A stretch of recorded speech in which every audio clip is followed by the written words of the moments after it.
Okay, can I get somebody to acknowledge that they can see the screen? Yes. Yep.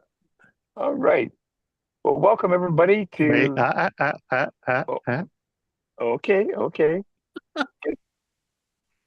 Hold Hey, on. Yeah. Now you can start. Hell yeah. Okay. Uh, Well, uh, welcome everybody to uh, NWSOFA, the Northwest suburbs of Chicago's uh, Indivisible chapter. NWSOFA stands for Northwest Suburbs Organizing for Action, and we are an indivisible chapter.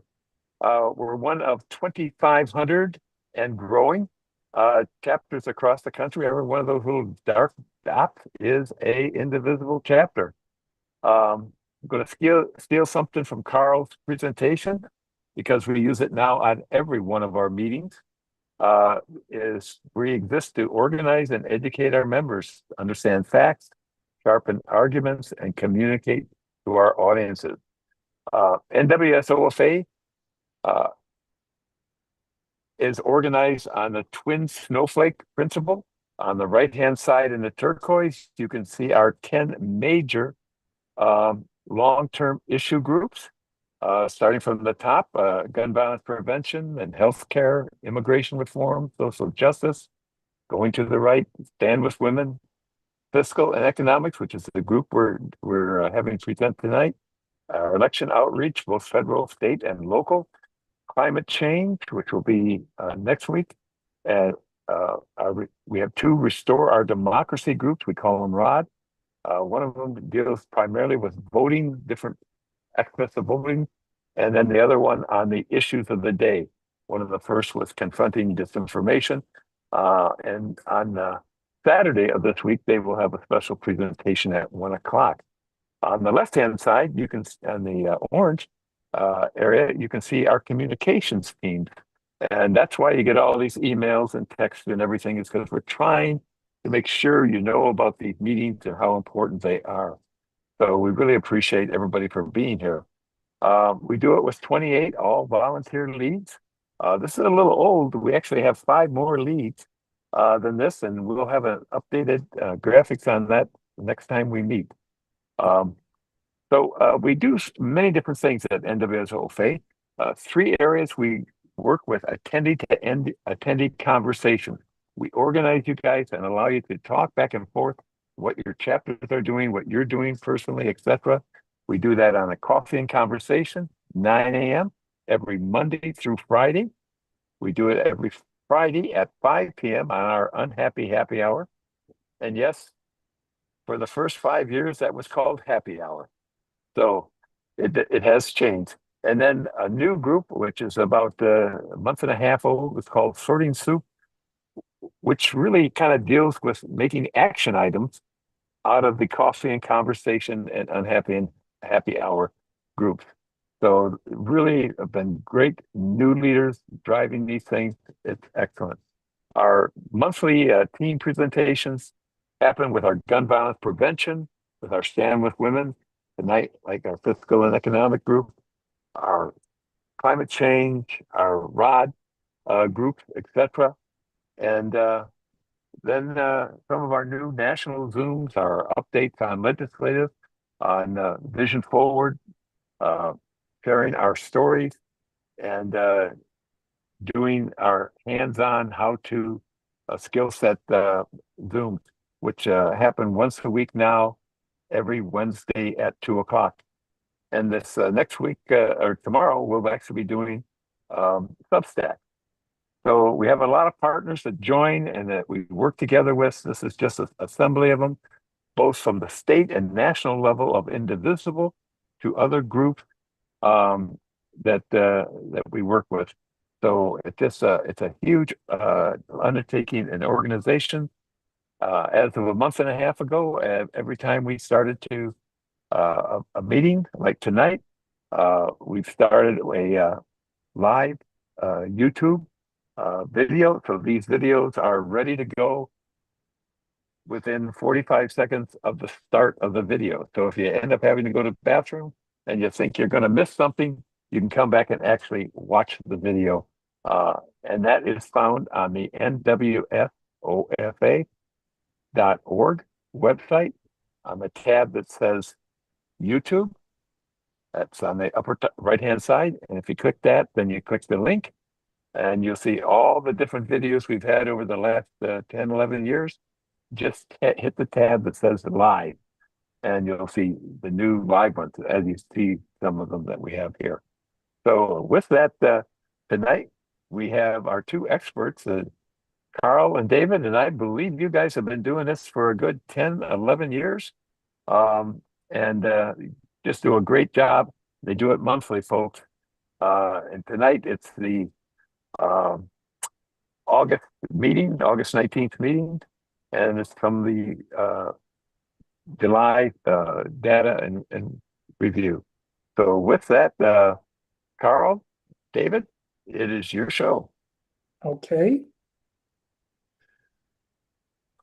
Let me share my screen, which means you stop sharing. I haven't quite figured out how to do that. So just go ahead and share your screen. It should pop mine off.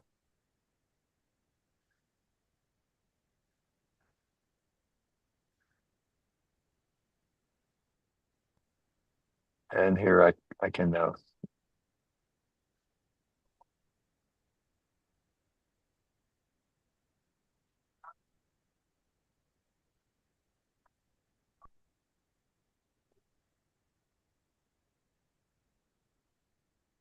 Well, hopefully mine will come up here in a second.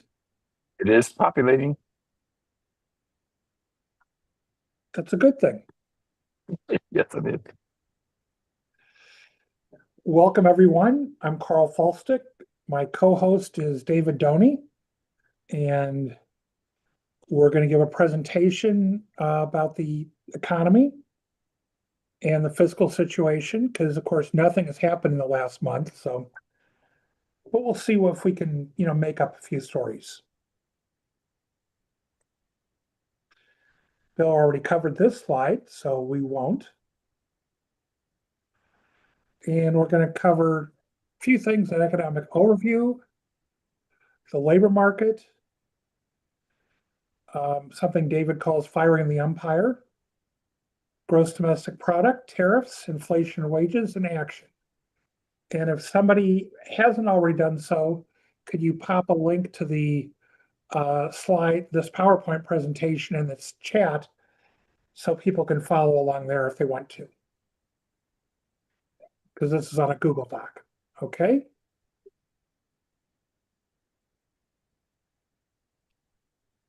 So anyhow, in January of this year, when Trump took office on January 20th, he inherited perhaps the best economy in 50 years from Biden, the lowest unemployment rate and highest real wages on average among the last 11 presidents. But the economy has started to show some initial adverse effects of Trump's policies in terms of jobs, GDP growth, and inflation. Most recently, on August 1st, we released the employment report, and the establishment survey, which is payroll jobs, showed job creation of only 73,000 jobs in July.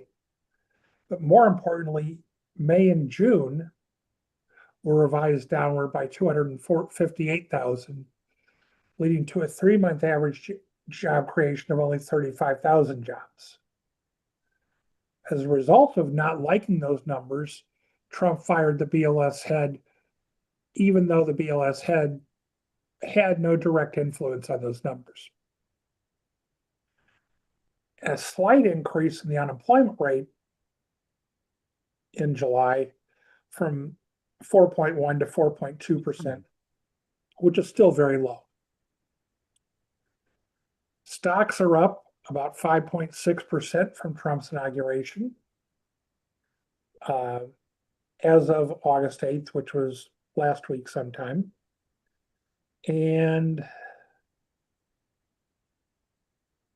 But they fell initially earlier this year before they went up.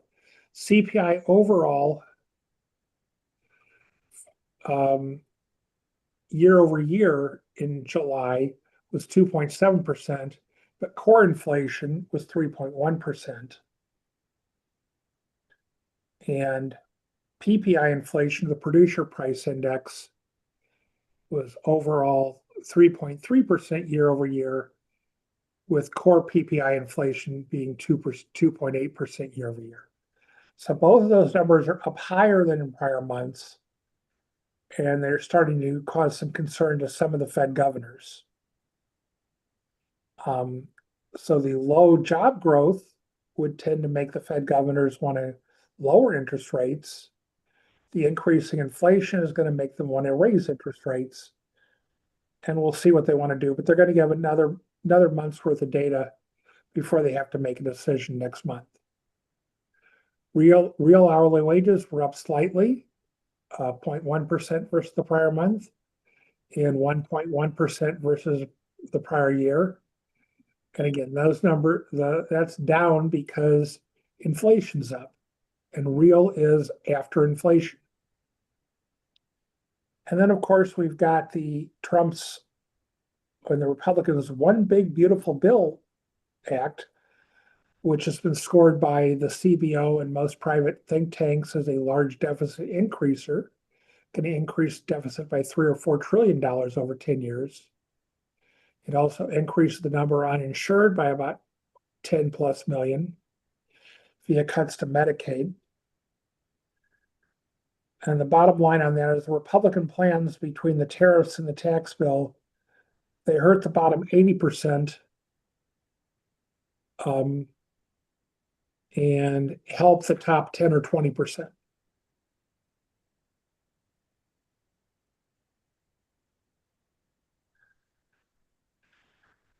And the Fed, in its most recent projections, as of June, they've lowered their projection for real GDP growth for this year and next.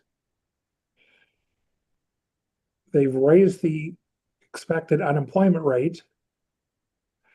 They've raised the PCE inflation projection, and more importantly for them, the core PCE inflation. And they're showing interest rates to be a little higher they were projecting in March. So again, not real positive numbers from the Fed in terms of economic projections. And this is what we're talking about in terms of the net effect of the Republican bills, but while the tariff and the One Big Beautiful Bill Act, that if you're in the top 10%, you're going to get an extra $7,000 a year on average. And if you're in the bottom 10%, you're going to lose $2,600 a year. And you see that everybody in the bottom 80% loses. The 99th percentile or 90th percentile gains a little bit. But that top 10% are the only ones that have any significant real increase. But it was important to get those tax cuts in for the rich folks, even if it did mean cutting benefits to everybody else.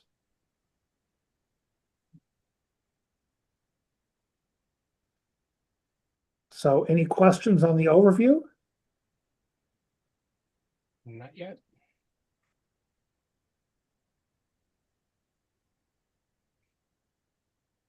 No one's telling me that? Do not see any hands up. No. Okay, great. Oh, we have a hand up. All right, Robin. Okay, Robert. Oh, need to unmute Robert. Was this with the fake numbers that we got from the jobs report last? What fake numbers are you referring to? Well, it was what 3 or 4 weeks ago when the jobs report came out, and they didn't like it, so they fired the one guy and put somebody else in. Is this Yeah. from? Do you remember that? Yes, when they announced the July jobs report on August 1st, which was about 2.5 weeks ago. And so the jobs data that we're going to go over is from that report.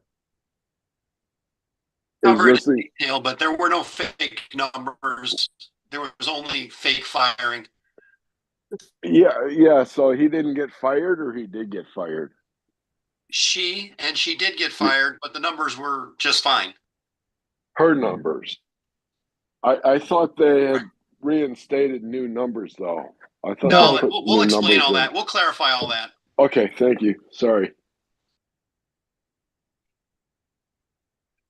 So anyhow, as far as we're concerned, the monthly jobs report is probably the most important economic news release. And the net number of payroll jobs added or lost helps tell us the strength and direction of the economy. If we add 100 to 150,000 payroll jobs, that's pretty much a steady as she goes economy. The unemployment rate won't go up or down. Anything over 150,000 is probably pretty robust job creation and may cause the unemployment rate to go down. About 160 million people have jobs, and these are based upon the Giant Establishment Survey. And the jobs exclude agriculture as well as the self-employed. Anybody who gets a income on a 1099. So your Lyft drivers, your Uber drivers, people like that are not included in the payroll job report. They are included in the overall unemployment report.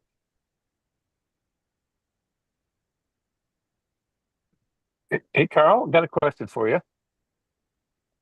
Yeah, Why do they exclude agriculture jobs and self-employed?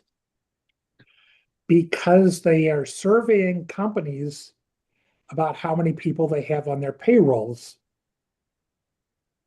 And ultimately, that's checked based upon the unemployment tax returns at the end of the year that are filed by those companies. That's kind of the final adjustment of these numbers.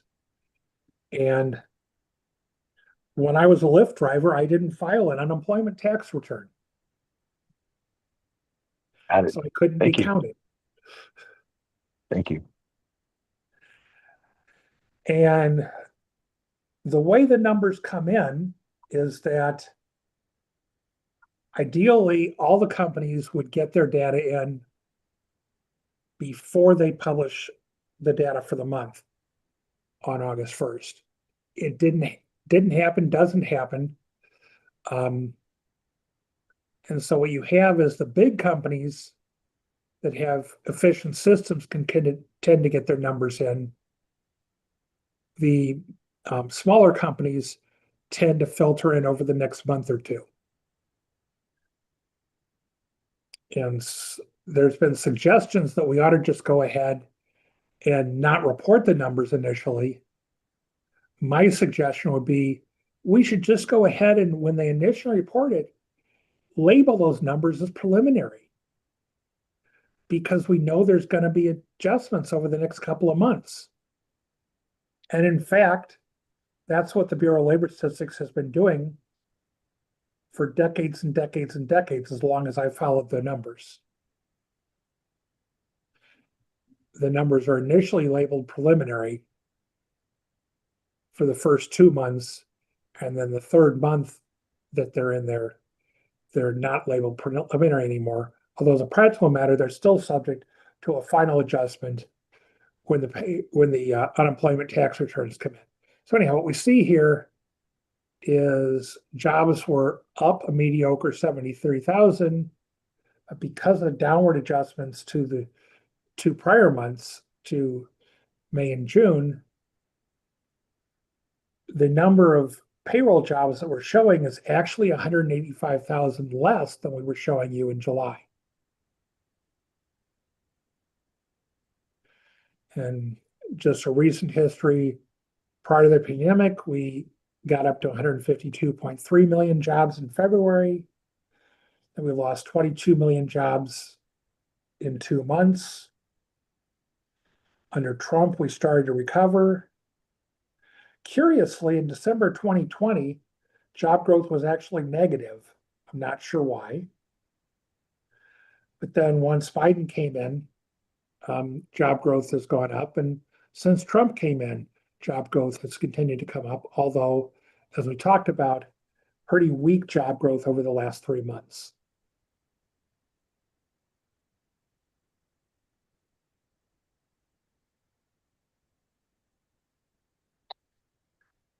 Okay, so anybody cares, the stock market didn't like the weak jobs data or Trump's new tariffs.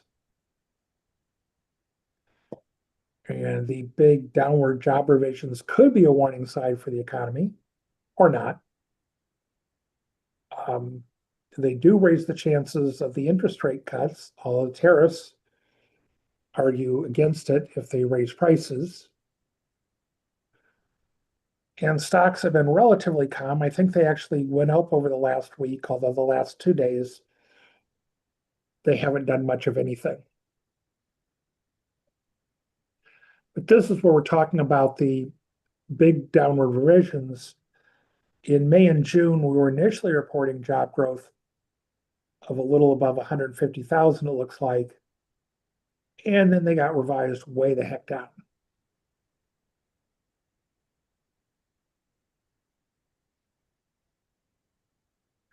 So what that results is, if you look at your 3-month rolling average job creation, what we see is that under Biden, it went up and it peaked and has come down, especially once we got to where we were prior to the pandemic. But we get the 3-month average is down to 35,000, which is pretty dang low. Because it was basically the lower, prior to that, the low was about 100,000.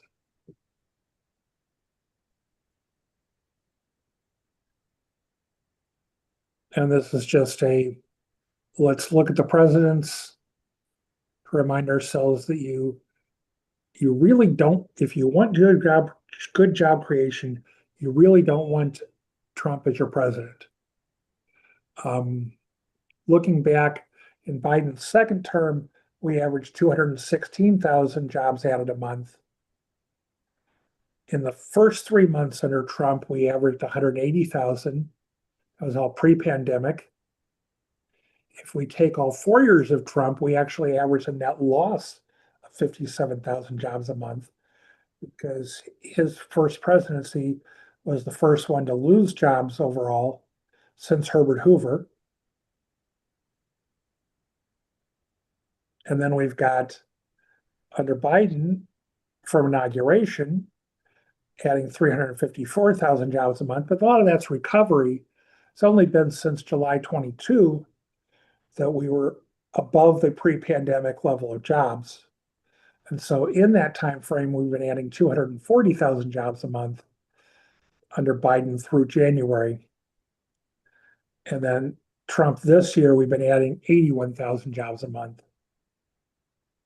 Hopefully it won't go negative again, like his first term.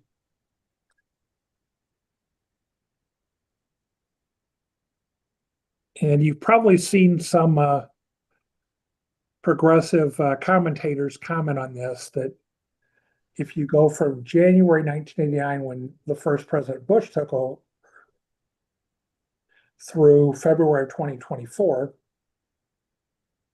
which is when this job was done, you see that under Republicans, we'd added 1 million jobs, and under Democrats, we'd added 49 million.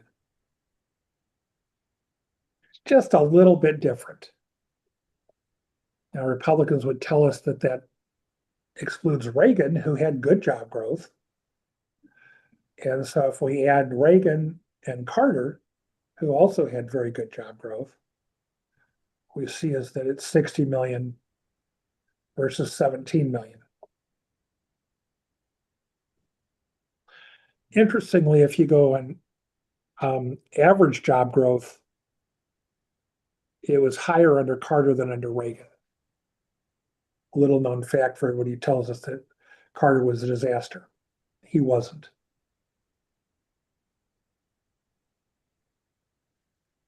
And here we can see employment change by sector for the past 6 months under Trump. And what we see is that the only two that are down, well, there are fewer down. Goods producing is down. Mining and logging is pretty much nothing. Construction's up slightly. Manufacturing's down. Wholesale trade is down. Professional business services, and not surprisingly, government, with all the Doge cuts and stuff, government employment's down.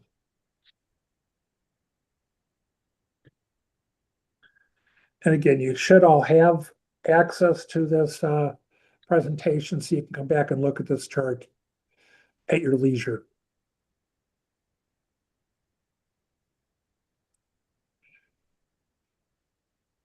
So we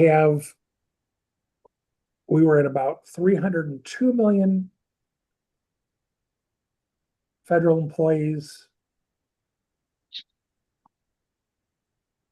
There is my cursor, but anyhow, we're about 302 million federal employees. 3 million, 3.0. Yeah, 3.02, and we're down to 2.93. So we've lost 84,000.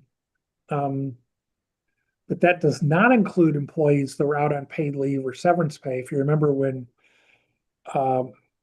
Doge came in and Musk came in, he offered to let people quit, but get paid through the end of the year.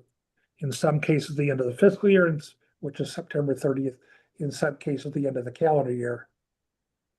And so there's going to be over 100,000 more employees that are going to lose their jobs because they're still counted as employed under the official numbers here, even though technically they are not working.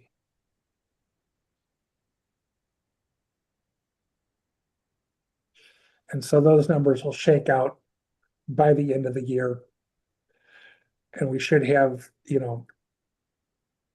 numbers that won't need adjusting as we go into the midterm elections next year.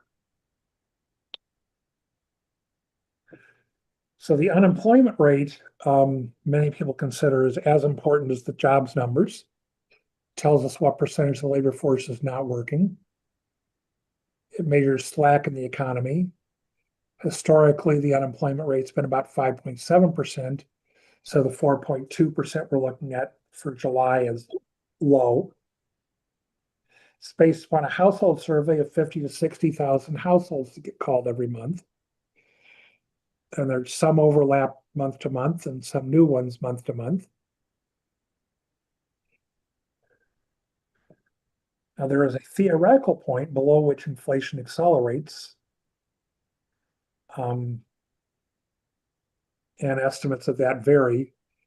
But the Fed probably doesn't want unemployment much below 4.6% currently, because that may tend to cause inflation to accelerate. As a note, it was 3.6% on average back in 22-23, back when inflation was higher. To be counted as unemployed, a person has to have not worked during the month, has to have looked for work actively in the past month and being available for work. And the unemployment rate is the number of unemployed divided by the labor force, which is the total of the unemployed and the employed. So you can be unemployed and counted in the labor force, or you can be not in the labor force at all if you're a retired or a stay-at-home mom or a student. Sorry, a stay-at-home parent. That was sexist of me. This is what we're talking about, the unemployment rate being historically low. If we see that when Trump took office, the unemployment rate was 4.7%. When he left office, it was 6.4%. And when Biden took office, it was 6.4%, came down and was around 4.1, 4.2% when he left office.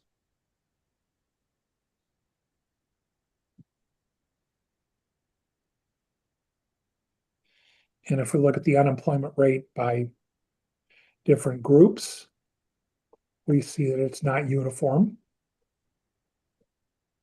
That whites overall tend to have a lower unemployment rate than Asians, than Latinos, than African Americans. That native-borns tend to have a lower unemployment rate than foreign-borns, although that was not true in July for whatever reason. Men tend to have a slightly higher had a higher unemployment rate than women in July. And curiously, those with bachelor's degrees tend to have a much higher rate of unemployment in July than in January. And that is consistent with the anecdotal stories that recent college graduates are having a tougher time finding their first job, even though they still have relatively low unemployment.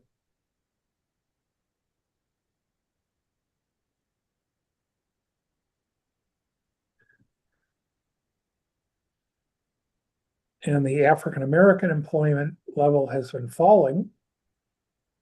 Red is women, blue is men. So we have more African American women working than men. And we see that that's gone down over the 2 years. I'm not sure whether the African American women blip up in February is real or a statistical anomaly.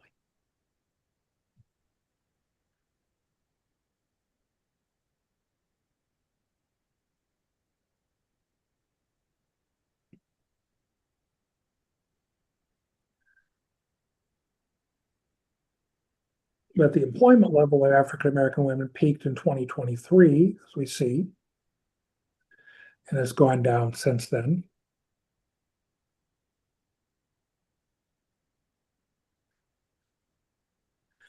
The number of unemployed people has gone up about 1.5 million from its low point in January 2023.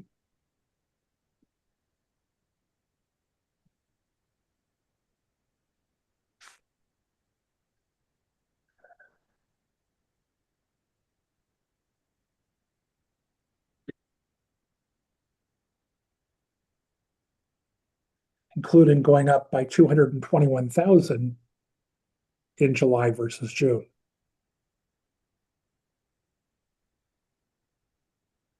And this is where we can see the household survey.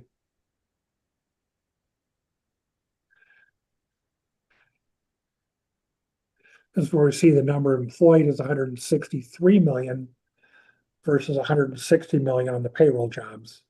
So about an extra 3 million of 1099 employees. Your Uber and Lyft drivers, your Grubhub delivery drivers, et cetera, et cetera.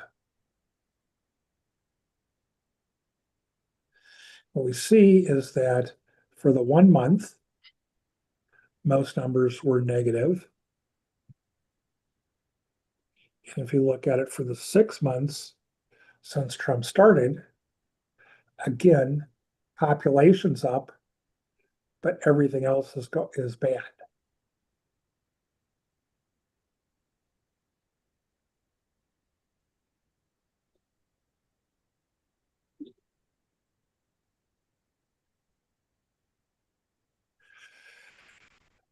Many times economists look at the prime working age population of 25 to 54, trying to exclude students and retirees, figuring that most students will have gotten out of college by 25, not all, and that most people won't retire before age 54, again, not all.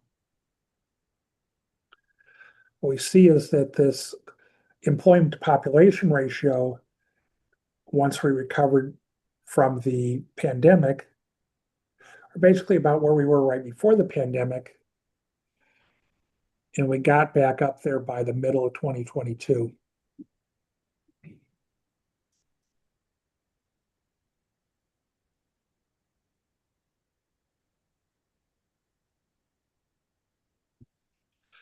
Now, one of the first things we get on a particular month is the JOLTS report, or job openings compared to the unemployment. And actually, it's for the prior month. So it's one of the last things we get. We see is that in June, there are about 7.4 million open jobs and 7.0 million unemployed. So the ratio of jobs to unemployed was 1.06, which is a pretty tight job market, especially compared to a couple of years earlier when there were 2 job openings for every unemployed person.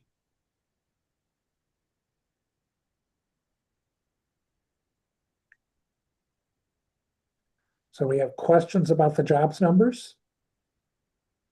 Anything? We have some questions, Carl, that were Great. in the chat. Mark has asked a question. I don't know if it's going to pertain to the job numbers or prior. How reliable are the numbers going to look next month and going forward, and until we get rid of you know who? We'll cover that in the next section. Okay, no problem. And let me ask the next question that's in here. Maybe it will be answerable now.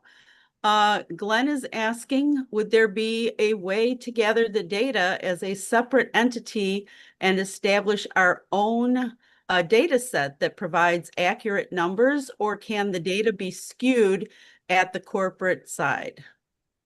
Yeah, let's cover that in the next section too. Next section too, no problem. And Kathy is asking, she said she came into the meeting late. I see that there was a big increase in federal employment 2022 to 2023 under Biden from previous years before Biden. Why?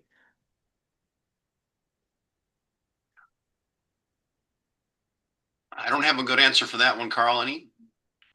Well, those Democrats just keep, adding government jobs. Yeah. But keep in mind, though, that I will answer it this way. The ratio of government jobs to total was not unusually high under Biden. In fact, it was very similar or lower than it was before the pandemic. So some of it is there's more people working. And so the number of people that are in the government has tended to grow as a share of that.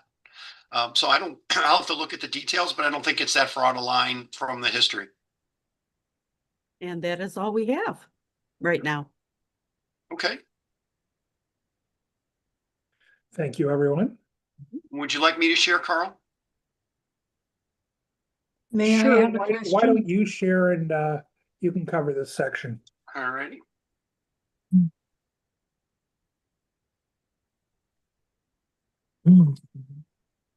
May I ask a question? Sure. What about union versus non-union jobs? There are statistics on that, but we don't have them. Okay. I have a second question. Living in Iowa, okay, agricultural workers. Do we know anything about their numbers, whether they're still living in migrant camps, number of hours worked, etc.? The employment, Carl, let me share my screen and I'll show you in a second here. I'm getting over a cold, so I apologize. All right, let's see. I am trying to share. Can you guys see that yet, Carl? Can you see it, my screen, Carl? The 84,000 fewer federal employees. Yes. Okay. All right, let me put that full size. There we go. All right. So let's see.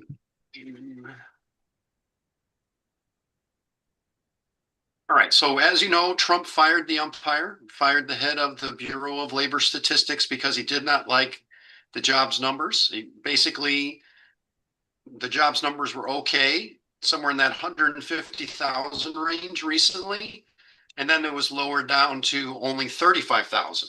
So that is a very weak level of job creation. And he was embarrassed and he fired the messenger. There's no reason to believe there's anything wrong with the data. These are routine adjustments that are made every month. We have adjustments to the prior 2 months. So each given month, like the month of July, is going to be revised twice before it's final, and then will be revised annually again. So there's a third revision that happens over time. And so Trump made a bunch of false claims, and I'm going to go through them and refute them with receipts, which is how we operate around here. One thing I did want to mention about the question that we just got is that Carl showed a slide, and let me go back there just really quick. This one, the number of employed on here includes agriculture. It's agriculture and the 1099s. This is the everything. And so that number is down about 260,000. What I don't know is how many of those are agriculture or otherwise. I don't have a split on that. We'll take a look at it. But for the most part, agriculture is not part of the main jobs numbers. And there's a reason. There's a lot of old sort of traditional reasons for it that I'm not that familiar with. I did a quick AI search and dropped it in the chat. So if you see a note from me, go back a little bit, you'll see an image of the reasons why the agriculture is not in the jobs numbers. But we will have to cover that. We will dig into that for next month. So here's what Trump said on the left. So he said that the numbers were faked before the election to try to help Harris, which is fake news. That's not what happened. In fact, it went the other way. So what happened is before the election, we had the annual adjustments. Those are called the benchmark adjustments, and they happened in August. So the benchmark adjustments were announced what they would be in August. That is before the November election. And that was bad news for Biden. 818,000 was the original benchmark adjustment. And again, that's not a huge number against the 160 million that they're estimating, but it's a big number. And Republicans got a lot of mileage out of it. So his statement, faked the job numbers, the faked is wrong. He has no evidence for that. And then before the election is flat out wrong, that the adjustment was 818,000 down, and it was announced well before the election in August. And then later, what happens is there's an initial announcement of that annual benchmark adjustment, and then they adjust it later, but that was after Trump was already in office. They said, whoops, we punished Harris too much, 818, it's really 598 is how much that should be. So Trump actually got a bonus out of this, and he's saying, no, I didn't, this was favoring Harris. So, another way to look at it that is nicer to Trump is to say, for a long time, the numbers were overstated because the benchmark lowered them. However, people don't have memories that long, and not everybody is a BLS expert, and nobody even knows what the benchmark adjustment is. So, but what they did make the news because Republicans made a big deal out of it, that there was a big negative adjustment in August. Again, these are small adjustments against a 160 million number, and they are routine. They are done every year. The BLS has not said they made any mistake. They didn't say, whoops, sorry, we made an error, we're correcting it. These are their standard adjustments as they get more information. So the second box there says they overstated jobs growth in March by approximately 818, and then again right before the election in August and September by 112. These were records. All right, I kind of explained how the benchmark adjustment works. And what he's saying there in March is the way the benchmark works, it's complicated, but that 818,000 got announced in August, but it applies to March of 2024, and they adjust 11 months before March 2024, and they adjust 9 months after. And they finalize those adjustments in February. If you followed that, you are way ahead of the vast majority of people.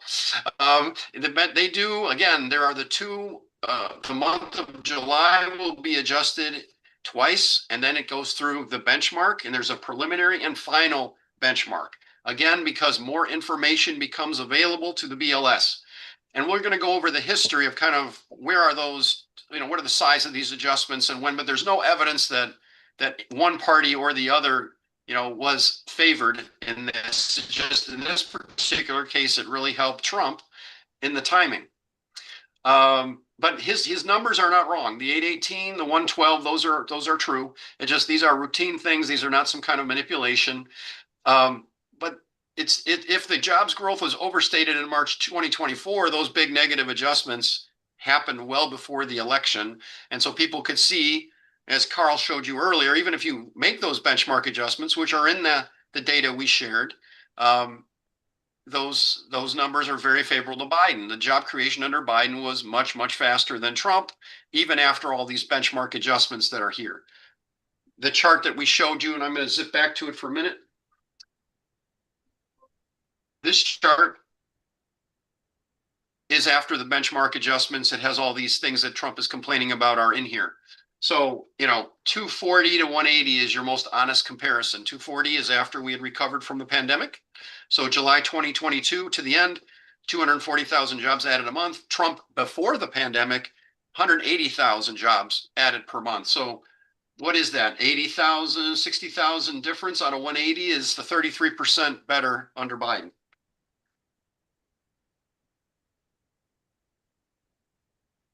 So now Trump says, McIntyre is her name, was the name of the BLS leader, said there were only 73,000 jobs added, but more importantly, that a major mistake was made, which that's not true. There was no major mistake announced by them. The 258,000 is a routine standard adjustment in the prior 2 months. It happened to be a large adjustment, so Trump did not like it. So initially, things were looking good. He was happy, and then things were adjusted down, and he's not so happy. He's decided that the economy is booming no matter what, and you can certainly make an argument the economy is doing very well, but we're at kind of an inflection point where we're heading down. And so we're at a good place that's getting worse. And that's kind of, if you argue it's booming, I can't say he's lying there. But I can say that the jobs numbers are not booming. There are other things like the stock market that is doing very well. But also all of the stuff he's saying in here is trying to create a sense that there's something wrong with the numbers, that the BLS leader made a mistake. None of that's true. And there is no evidence that they're fudging the numbers at all. And in fact, some of these numbers that he claims are hurting him actually helped him, like that big benchmark adjustment a couple months before the election. And the one that he really should be happy about, let me see if I've got it on this page or the next one. Yeah, I've got it on the next page.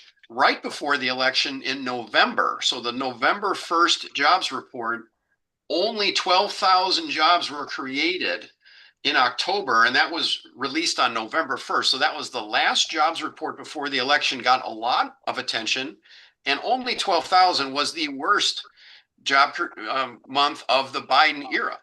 And it was later revised up to like 50, but that didn't help Biden or Harris in the election.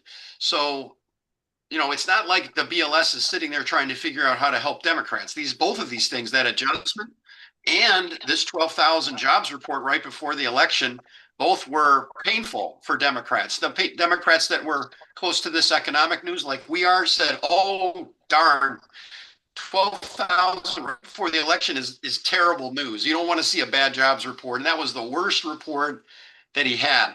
And so these are just receipts for the stuff I've been telling you. And down at the bottom, there's an excellent source that it's a heavy read, but it's not that long. It's only a couple of pages, and it explains how this benchmarking and revision stuff works. And it's if you're interested in this topic, take a look at that. Now, some economists have been analyzing this idea that the BLS has inaccurate information, and Ernie Tedeschi runs the is at the Yale Budget Lab. He worked for Obama. So he's a left-leaning economist, but he's a credible PhD economist who doesn't like to lie. He tells the truth. I follow him and I watch what he does. It makes total sense. He's saying the size of these adjustments has been getting smaller over the years, going back all the way to 1965, that orange trend line. And the math is just the final estimate, the third estimate minus the first, divided by the first estimate. So if the data's been revised to the end, and I think he includes the benchmark too. Yeah, he says the benchmark's in there. So the true final number divided, minus the first estimate divided by the first estimate, the percent difference. And he's using the 160 million number. Remember, even though 100 something thousand adjustment looks like a lot on 200,000, we are estimating a 160 million number and computing the differences from month to month. That is an incredible statistical feat that they do with remarkable accuracy. These are tiny errors considering how big that number is. And here, just another way to think about these numbers. If you look at the last few years, so January of 2022 to May 2025, the median, meaning half of the jobs reports were above this level, half were below. It's not an average, half are above, half are below. Takes out those weird outliers. 254,000 jobs added on average, and those are mean jobs added, median jobs added, sorry. And after the adjustments, it's only 222,000. So it's only a small adjustment, down 22,000 jobs, 13% adjustment. And that's the beginning to end. And that's dividing by, that first number, 254. So that's a percentage driven by a change. It is not out of the 160 million number, which we showed before, which is like 0.5% or whatever. And on the right-hand side, you can see recently, same time period, how big those errors were. So what this means, this orange column says there were 10 months where the change was between 0 and minus 50,000 jobs, thousands. So that, and typically you actually see downward adjustments were happened more often during that time. There were only 12 positive adjustments and 29 negative adjustments in that time window.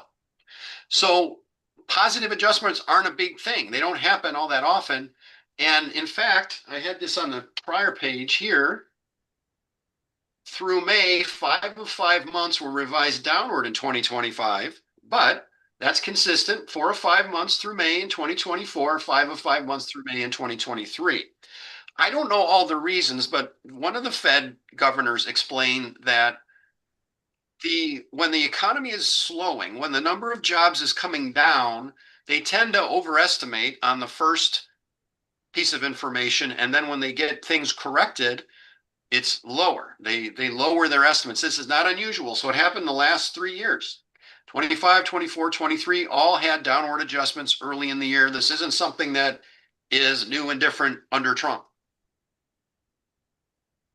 So it used to be a big deal when a president would lie like this, right? I mean, the fact that a president goes out there, fires someone that shouldn't have gotten fired, which can cause a lawsuit, would cause a lawsuit almost anywhere, makes a bunch of claims that they fake the job numbers, that they lied to the world, which could get you in trouble legally as well.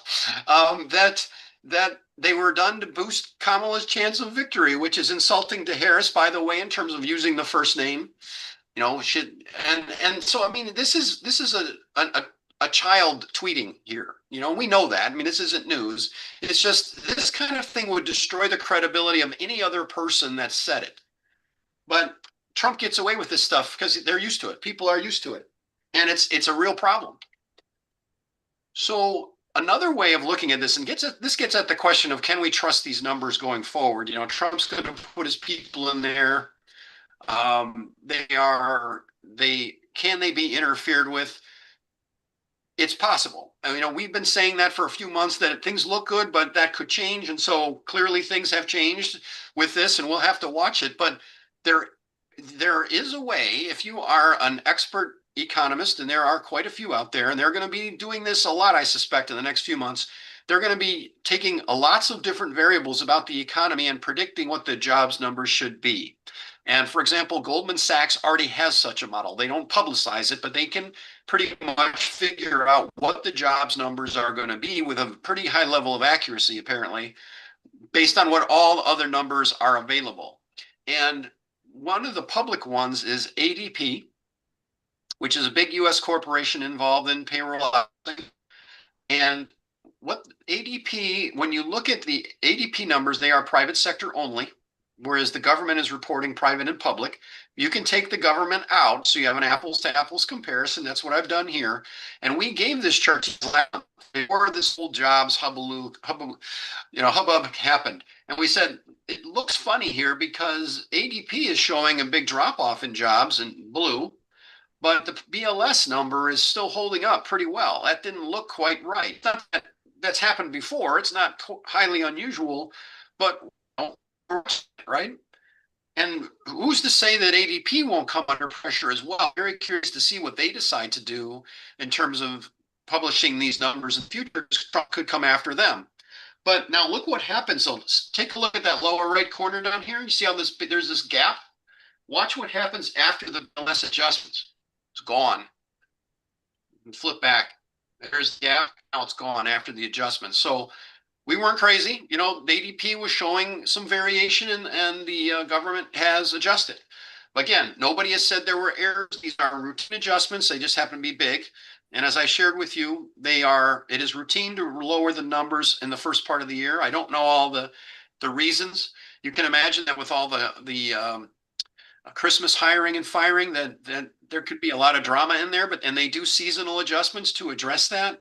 But it's, this is not an easy thing to do. And again, this is a 160 million number that we're dealing with. So, Christopher Hitchens has a saying. I'm not going to quote it perfectly here, but he said, claims made without evidence can be refuted without evidence. And so when Trump says she's faking the numbers, he's not offering any evidence of fake numbers, then it can be refuted without evidence. But we spend as Democrats a lot of time, having to do fact checking of this guy, and we do, but he's not a credible source of information. In this case, the numbers he's throwing on the page happen to be accurate, but all the context and claims he's making around them are wrong. And to tell a true story with data, you got to do two things. You have to have factual, credible information, and then you have to put it in proper context. And hopefully I've done that for you here, but Trump did not do that. He basically lied with data to people, and he fired somebody and then said bad things about them, which, that can get you in a lot of trouble legally if you do that. You may have seen the settlements, the giant settlement against InfoWars, because they were saying the Dominion systems were wrong and compromised, and all this was all fake news. They made it up, and they're paying. Basically, he had to give up InfoWars because it got taken from him by the court because of this giant size of the settlement. And Newsmax just had to pay one again. So we'll see. The bad news is we're the taxpayers on the hook for this guy. We pay the bills when the lawsuits go after the government. All right, so let's pause there, take some questions, but also I'd like to give you a break. So let's not go past 8:05 with the questions, and then we'll break from like 8:05 to usually we go like 10 minutes. So like between 8:05 and 8:15, we'll take a break. So any questions on the labor market and firing the umpire before we take a break? David, did you want me to go back to the previous questions, or do you think that you fairly answered them? Yeah, we'll do a couple minutes of them, and then we'll save the rest for after the break. Okay, give me one moment. All right. So Hey, David, excuse me. David answered my question completely. So okay. Hold on one moment. Let me find out. And we knew this was going to be a big topic this week, and we threw out a couple of other things we were going to cover because this was the news this month. Yeah, big news. I'm Glenn, Miss Rudy. Okay, and this is who? Glenn Ryan. Okay, Glenn, thank you, because I'm going to look at the questions to make sure I can take yours out. Thank you. Okay, Glenn. All right, so we will go to Mark's question was, how reliable are the numbers going to look next month and going forward, and until we get rid of you know who? Carl, I've been talking for a bit. What is your view on that? Well, through the July numbers, I feel there's 40 or 400 bureaucrats put together the July employment report. and they delivered it to the head of the BLS on Wednesday after they'd already locked in the numbers on the report that got published on Friday. So we're still going to have those 40 or 400 bureaucrats that are not all MAGA leaning employees. And so I think the bureaucrats are going to be the check on the reliability of the numbers. If Trump starts firing huge numbers of people in the BLS, I'll be more concerned. Okay, and we have. That's a good way to put it, Carl. I agree with you. I agree with that. Yep. Okay, Mark. We'll keep an eye on it. We'll let you know every month. Okay, another question for Mark. Farm payroll is now what percent of overall employment? I believe it's a much lower percent. Why is it still stated this way? Yeah, and that's kind of a goofy question. Carl, you want that 100 years ago, 150 years ago, farm employment was huge, and now it's what percentage of the overall employment? I think that's my question. Sorry. It's probably been a couple of years since I looked at it, but agricultural employment was under 2% of employment at the time I looked at it versus over 25% in the late 1800s. Because when the Republicans start talking about eliminating a cabinet position, somehow the agriculture department to me is the one that makes the most sense.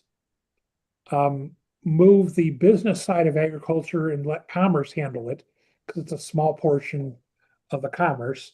And then agriculture also handles food stamps and certain other social benefit things that could be handled by Health and Human Services. But because it's under 2% employment of the employees, it's a relatively small number. Let's take the break and let's resume at 8:15. Okay.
I don't know, I feel it's like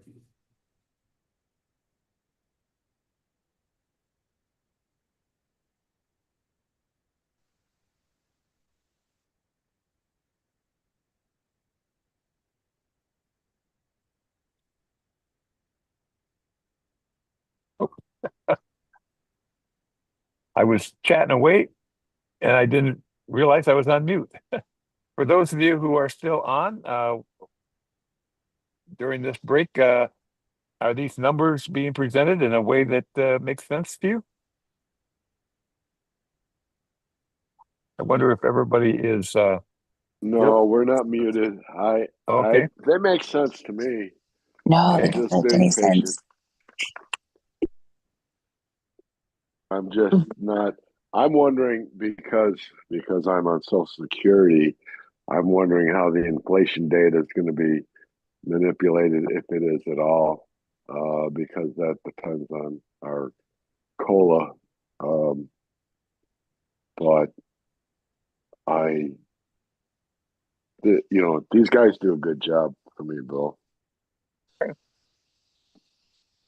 Yeah, they've been doing it for quite a while, and I've heard these presentations, and there's a common process that they go through. And every once in a while, I go, I wonder if everybody else knows what they're talking about when they talk about Fred or the BLS or or the CBO, and the acronyms that they toss around. The good news is that I hope you've seen that there's been several times in the chat where the link to the presentation itself, all the slides are, and every slide, if I remember right, is documented as to where that information comes from. So do you have a knife? What is that? Wow. I think that's just somebody talking. Wow. Somebody's not muted. So Probably. yeah, what I usually take screenshots and post this stuff on Blue Sky, but I'm locked out of my Blue Sky. I was something happened when I got off the meeting this morning. They sent me an email saying somebody hacked my account, and my last post was I took a video of Jimmy Kimmel. He did not Jimmy Kimmel, Fallon. He did a 1-minute Epstein file song. And Jimmy, it's a comedian, he's funny, and that was my last post. And now all of a sudden my account's locked out. Wow. Kind of strange. And that's on Blue Sky? Yeah. Mm. Yeah. So I I'm don't know if it's curious. going to be restored. I'm curious, excuse me, did it say the word hacked in the email you got? No, it said compromised. It said compromised, and I thought it did. I mean, because sometimes it might send an alert like, hey, is this you? Like, I get those sometimes like, hey, it's bouncing off this satellite, 500 miles from you. Is this you? If you haven't, I'm wondering if it's something like that. But you got locked out. So, yeah, be careful. Like, I think you're obviously being intuitive enough to proceed with caution. Yeah, I'm trying to find where it said that.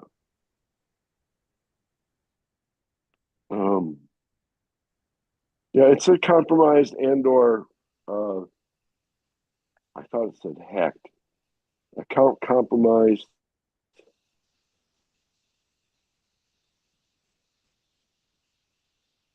Or accessed without my permission. Our security system unusual patterns indicate it has been hacked or compromised. Yes, so it did say hacked. I thought my memory served me right. But yeah. Anyway, I'm here for this presentation. These guys did a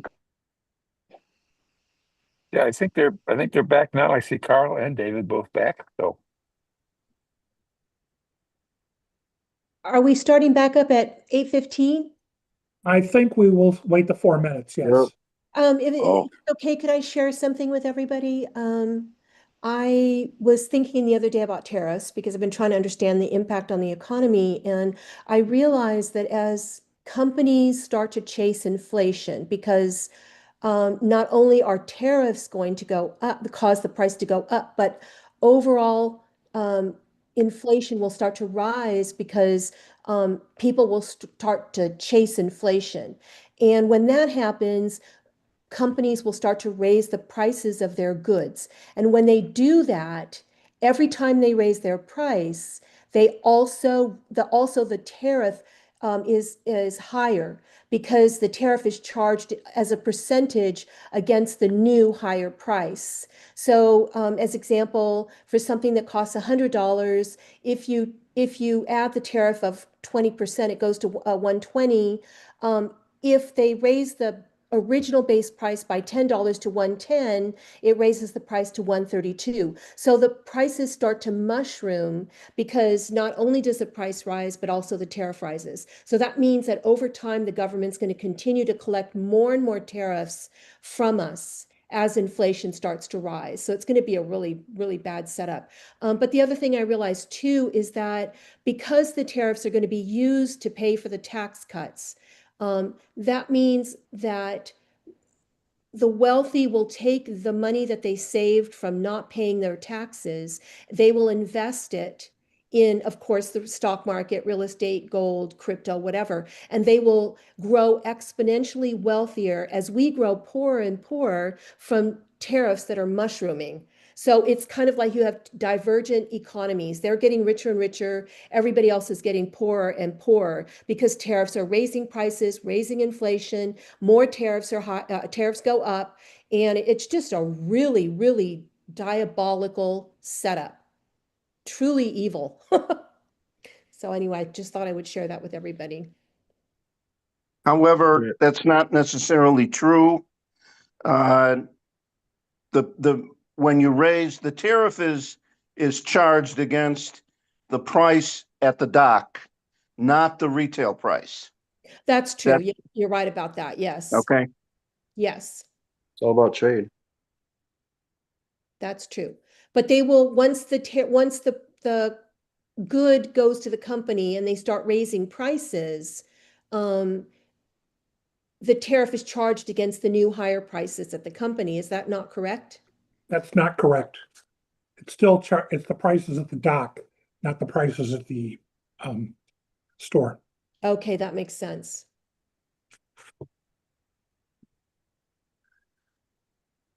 But what will happen is that other companies who are manufacturing here in the country will raise their prices because everybody else is, and people expect it. And they're okay with it because all the prices are going up. We had That's a market trade. we had a person a few days, maybe a week ago, on the Coffee and Conversation, and they were talking about the fact that in his business,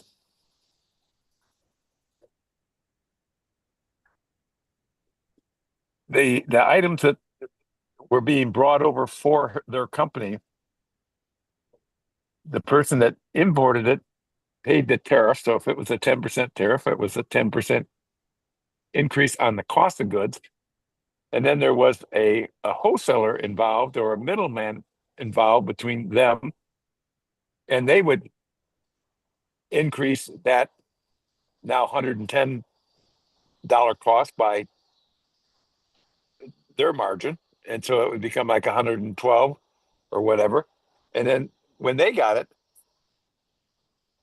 they would charge their customers, and I think it was materials, their standard margin. So that 10% increase became, I think he said, about 114%. So it was really interesting. He talked about some companies had 2 levels and some companies had to go through 3. So like a Walmart would only go through 2, but for their company, they'd go through 3. So no matter what happens, it's going to be an increase. Got Did the we next section on GDP. Do you want to share your screen? I see you're eating over there, so I want you to take your time and finish. I do that too. I run downstairs, grab food, and run back.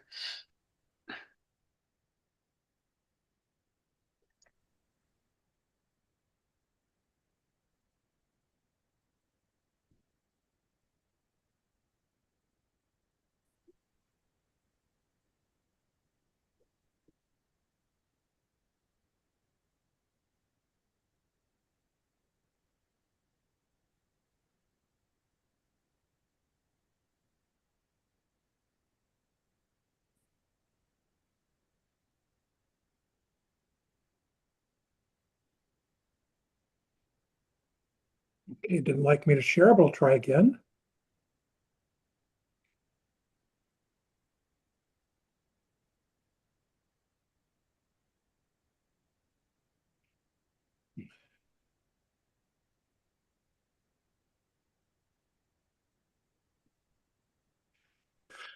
Okay, you go ahead and share because my Microsoft Edge just crashed.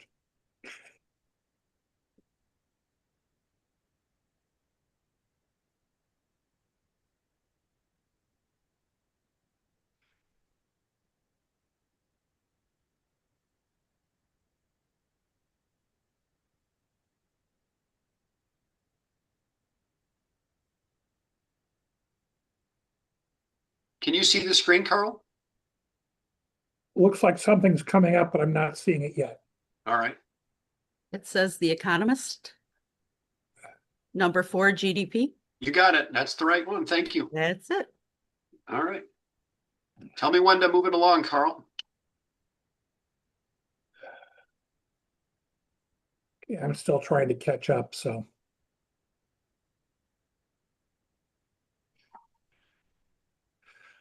All right, so you want me to handle this section? You are a Yeah. GDP guru. You are the man. I don't know about that, but anyhow. As this says, GDP is a measure of the national output or the size of the economy. GDI is a measure of the national input. And over time, it should equal GDP. The Bureau of Economic Analysis, part of the Commerce Department, reports GDP quarterly. It then adjusts the figure twice over the next 2 months so that the second quarter GDP was reported initially at the end of July. It will be adjusted at the end of August and at the end of September. And then at the end of October, we'll get the first estimate of third quarter GDP.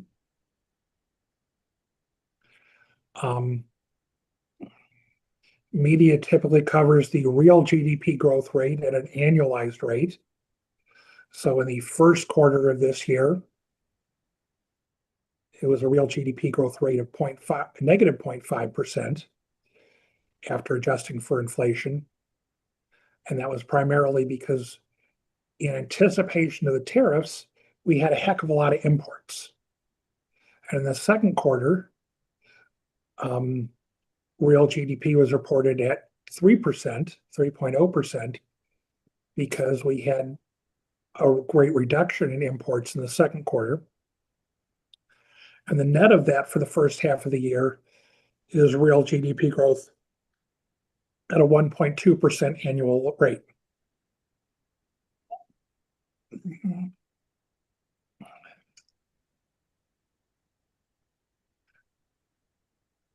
And we can see that we had one negative quarter under Biden. Initially, this 0.3 was reported negative, but after adjustments, it came out positive. And then again, typically the first quarter of a president's term is part of the prior president because the new incoming president doesn't have much ability to affect what's happening in the economy very quickly. Although with the tremendous number of Doge layoffs and tariffs, I really don't think that is a Biden quarter. I would argue it probably should be a Trump quarter or at least neutral.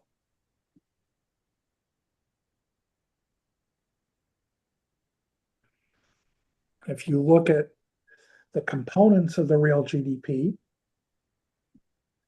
for the second quarter, we see that the percent change was 2.96%.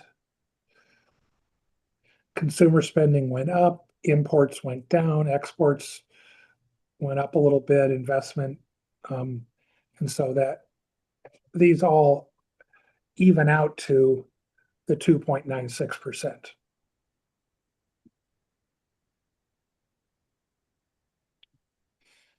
Which is, we talk 2.96% is of course 3%.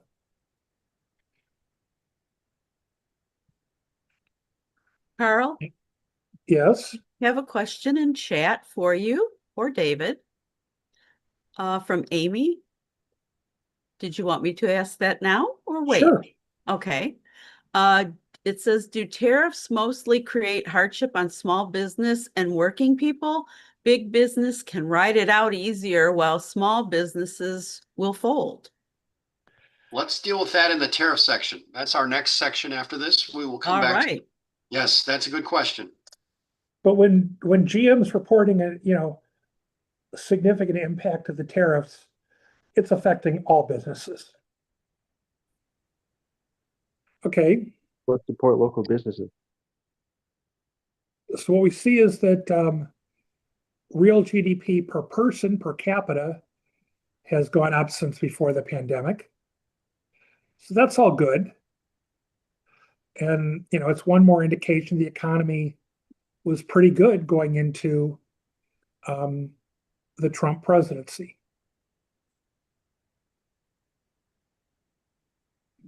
And now we'll go to tariffs, and we'll let David cover that, although we'll kind of both do it.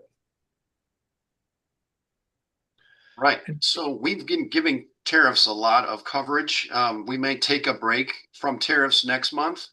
So hopefully you won't be too upset about that. We will have it covered, have covered it ruthlessly between this month and last month. But one thing we got this month is we got some really interesting information about who's paying the tariffs. So that was new. And also the amount. I've been waiting for this chart to get updated for the second quarter information from Fred, and now we got it. So annualized tariffs, instead of being in that $80 billion range, are now in the $270 billion range. This is an annualized number. And it's been a little bit since we covered the deficits and stuff, but Carl, I think our government spending is at 6 trillion or so. And the revenue is a little less. Is it 6 and 4, or is it more like 5 and 7 now? It's probably more like 5 and 7, but it's 5 and 7. So I mean, you're talking about giant numbers. So this isn't a very big percent of the revenue, but it is a heck of a lot bigger than it was. And we'll talk about who's paying it here in a minute. But this works out to about 2,000 a household. And if it were all experienced as price increases, then it would be. But right now there's corporations taking a hit in their profits, and we'll cover that here in a minute. Again, for scale, the corporate profits were about 3.6 trillion annualized. So 267 billion is 7.4. So if US corporations took the entire hit, that would be a 7% reduction in their profits. And corporations are not going to stand idly by and let their profits go down, right? They are going to slow their hiring. They're going to slow their wage increases that they give people. They're going to cut their travel and entertainment type expenses. I mean, don't assume that corporations taking the hit is not going to have an effect on the economy. It will, but you won't see it necessarily as price increases. You'll see it in unemployment, slower job creation.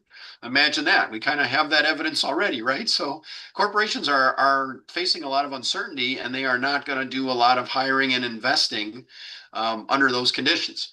So one thing we saw here in the GDP, a big drop in investment. If you take out this import stuff, the GDP shrank by 2.2% annualized. So, I mean, that is, this was the only thing that was really driving the economy, and a little bit of consumer spending too. But, take that out, and you're seeing it in investment right now. There is a giant spider on my wall, and if he comes closer to me, I'm going to go running. No, he's not that big, but he's over there. Pardon me and my cold here. So the very conservative Chamber of Commerce, and I'm kidding when I say they're very conservative, right? This is like a very pro-business group. They are not happy about $200 billion in taxes for corporations. They are not happy about it. And they said there's 236,000 small businesses. These are very Republican people. They're saying, hey, you are really hitting our people hard. And these small businesses might not have the ability to just pass that cost along. You're going to do a lot of damage to our constituents. So the U.S. Chamber of Commerce is actually making the liberal argument here, or I should say, making the Democrat argument here. Now, here's what Goldman Sachs did, and I haven't been able to get their source. I think it's a private thing that got sent out, but a lot of people that have access to it were sharing the stuff on Twitter. This is the slide I thought that was the most interesting piece of news we got this month. And, well, other than the jobs, I mean, on tariffs, the 64% of the tariff hit so far has been absorbed by U.S. businesses to profits, meaning they're paying the tariff, but they're not able to raise their prices to recoup it. 22% by U.S. customers and 14% by foreign exporters, meaning foreign exporters are taking some of the hit by lowering their price, so the price plus tariff is what it was before. So that's not exact math, but that's what they're doing. They're lowering their price a little and they're taking the hit. But you can look at that. 86% of the hit is by the US, which is what is the economists will say is that most of the tariff, nearly all, is going to be paid for by US companies. You know, when the stuff hits the dock, a US company, import company is going to pay the bill and then, you know, move it along the supply chain. But Goldman Sachs, here's a key piece of news. They expect that 22 to go to 67 over time. They also estimate the tariffs have increased the core PCE inflation, which is the one that the Fed cares about the most, about 0.2, and it will head toward, they're looking in here, and they're saying this number, this gap between what it would have been otherwise and what it will be with tariffs is going to get big. It's going to be about 0.5. So inflation is going to be higher than it would have been otherwise, but it still gets back on this downward trend after a while. But the Fed is not going to be happy about, you know, this blue line up here. You know, the red line was sort of the Kamala Harris baseline. If she had won, we'd be like this. And because of tariffs, Goldman Sachs is saying we're like that. And that's part of why the Fed has said, you know, if the Fed chair said it, if we didn't have tariffs, they probably would have cut interest rates already. And so here's a way of thinking about who's paying tariffs. It can be U.S. corporations. As Goldman Sachs said, it can be the corporations can pass those costs on to consumers, or the foreign corporations can cut their prices to offset the tariff so that they don't raise the price that's experienced by U.S. customers is unchanged. The foreign corporation took the hit when they told Walmart or whomever that we will give it to you for a lower price. If corporations are taking the hit, which is where we're at right now, they will freeze hiring, they will reduce hiring, they'll do layoffs, they will freeze wages or give smaller raises, they will do less investment, they will do less spending. These things are showing up, so the hit is taken in unemployment and job creation, not in prices. The second bucket there is if they pass the prices on to consumers, the corporations don't have to change all their behavior. They can just pass the price on to consumers and we all pay more. And that's where we're headed. As Goldman Sachs said, that number is going to go into the 60s from 22%. So corporations will figure out how to shift that impact. Now, if the economy was really booming, and this is the part at the bottom where the arrow is, if the economy were really going crazy, like big GDP gains and other things, the corporations don't have to do as much of this. Their revenue's going up, and so their profits are also going up. But we don't see that at this point. We're not seeing GDP going through the roof. Cha-ching. For the investments. I'm sorry, for the imports. So we're sort of in this world right now, and we are shifting to this world. We should not. Goldman Sachs does not expect this number to be growing. You know, there's always going to be some of this. They don't expect it to be very much of the pile. And this is consistent with what economists have been saying across the board about tariffs, from the CBO to the Yale Budget Lab to others.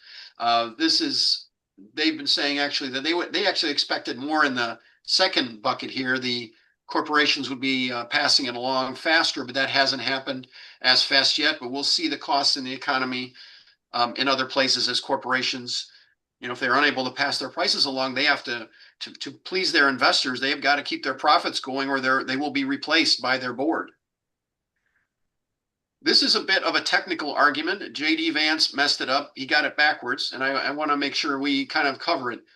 This gets at the foreign corporations. Are foreign corporations raising or lowering their prices of the goods? So Goldman Sachs is saying 14% of the hit is being taken. So what they're saying is some foreign corporations are lowering their prices, meaning this chart would not look like this. They would have there be a line kind of coming down a little bit from those corporations if it was just those. But overall, what's happening is foreign companies are actually letting their prices continue to go up. They are not cutting their prices, and that's what this index shows. If you exclude fuel, if you just look at goods or imports coming in, you are seeing prices actually going up. Prices would be falling if the foreigners were taking a price hit. They were given, this is X tariff, all right? This information, tariffs aren't in there, meaning that you would see those prices falling, and to make up for that tariff, they're not, it's not what's happening. Prices are going up. So this tells you that there is a limit to how much of this is happening. You know, Goldman Sachs is saying 14%. This is saying if this was everybody, it would be zero. But yeah, there are some, it's an average. Some companies are raising prices more and some people are cutting their prices, and Goldman Sachs is making an estimate here, and their analysis is showing that's what they think. But we do not expect foreign corporations to rescue us. That would be extremely unusual. Republicans were lying at first about this, saying, Trump keeps saying it's going to be foreigners that take the hit. Goldman Sachs is saying, well, you're right, 14%. You're wrong. The other 86% is over here in the U.S. One of the interesting things is he also talked about, there was something about him trying to fire the chief economist at Goldman Sachs as well. So he does not like it when the umpire calls a strike on him. But this is very consistent with what economists were predicting would happen. There's lots of history on tariffs. They know what's going to happen, and they are pretty accurate. Although probably most of them would have thought these numbers might be reversed, and that's where they think they're headed.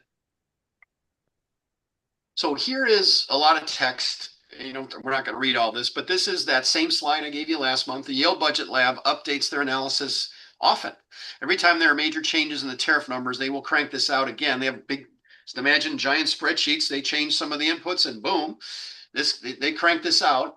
And it's at the bottom here is the source. You can go look here anytime. It is a great source of information on the impact of the tariffs. And again, we've said it before, tariffs make sense to protect certain strategic industries. You wouldn't want your car companies to go overseas and not have any car capacity. You don't want your semiconductors overseas because you can't build military hardware without the semiconductors. You need to bring that back, which was part of why Biden did the IRA, I think, had the parts about Chips and Sciences Act had the items, the incentives to bring some of that production of chips here. And so there are reasons to do protectionism, but overall it makes the economy less efficient. And don't quote me on the exact ratio, but if you save a job, you're going to lose 2 or 3 or 4 somewhere else. And that's how it works. And that's what economists are pretty unanimous on that. Pardon me. But these are big impacts.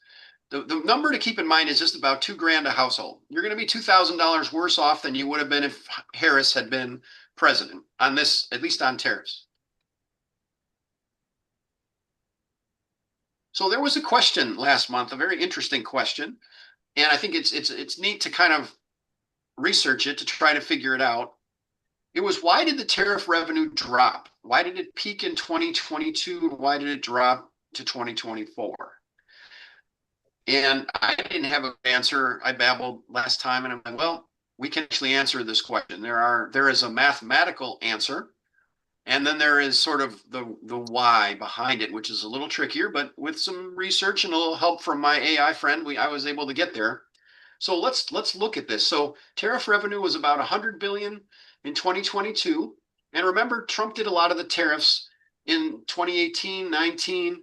But the rates did continue to rise over time, the effective rate. So there's a rate, and then there's the amount of the imports. Those are the things that we want to understand to try to answer this question.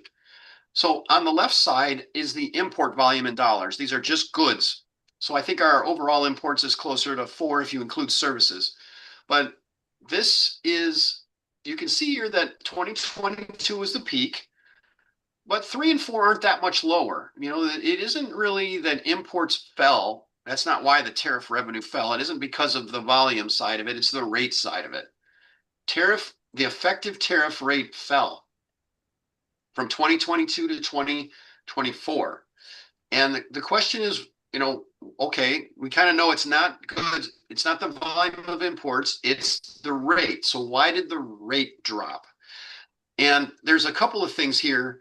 Um, the reason why it peaked in 2022 was that the effective rate on Chinese goods was increasing, started at 4 and 18, went to 9, and then all the way to 11 by 2021. And it's been above 10 for the Biden era.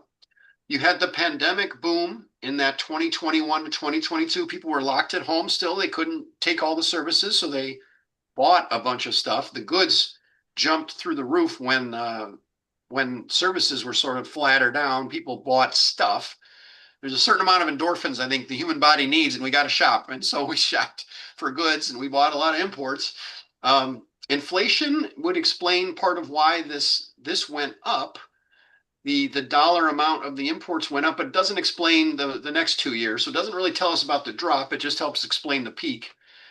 And the China tariff, if the effective tariff rate on just China did continue to go up through 2021. Now, why did this rate fall then is what the CBO, and I'll show you their analysis on the next page, said basically corporations got smart and got away from high tariff countries. They got away from buying stuff from China because China had much higher tariffs than everybody else. So they got better at buying from Vietnam or Korea or other places. And so this is what CBO said is, the growth of imports is going to slow over time. There's diversion to low tariff countries. And that is the long version of the answer to the question, why did the tariffs drop? It wasn't volume. It was corporations sourcing in lower tariff places, taking business away from China, which was some of what Trump wanted originally. He looked at China as our big geopolitical competitor and did not want us importing from them. And part of that strategy was successful here in that we diverted our imports away from China to some extent. And that is the answer to this very good question, which is what happened? Wasn't the volume of imports, that's pretty stable. It was the rate dropping, and the rate is dropping because of diversion from China to other places with lower tariffs. All right, any question on tariffs before we move along? Well, I have a couple questions that were in the chat. Mm-hmm.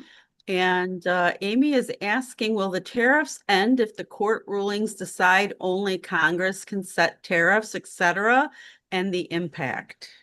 Wouldn't that be awesome? I mean, it's possible. I don't bet on the Supreme Court these days, but I think it's pretty obvious that, if there's an emergency in a particular country or a war or something, and we do tariffs for some emergency reason on some limited scale, that's one thing. But every time Trump talks about how much revenue is coming in, that's going to hurt his case in front of the Supreme Court. The Treasury Secretary said the opposite. But to the extent that you have a giant amount of revenue coming in, that makes it look like you're impinging or infringing on the power of the purse, which is reserved for the Congress, right? To me, it seems like a slam dunk case that we're going to have to roll those back. Now, is the Supreme Court going to do that? Who knows? And there are consequences to having a very conservative court that owes favors, it seems, to Trump. But but legally, it seems pretty straightforward that these tariffs should be stopped. Now, I think it's not crazy for the court to say you've got 6 months to do that, or you've got a year to do that. There's a reasonable time frame to communicate, and I think they could go there. But from a constitutional standpoint, again, I'm not a lawyer, but it seems pretty obvious to me if you're going to get $300 billion a year, you are going to, that's the Congress's job. Right. And let's be clear about how much $300 billion a year is. This number.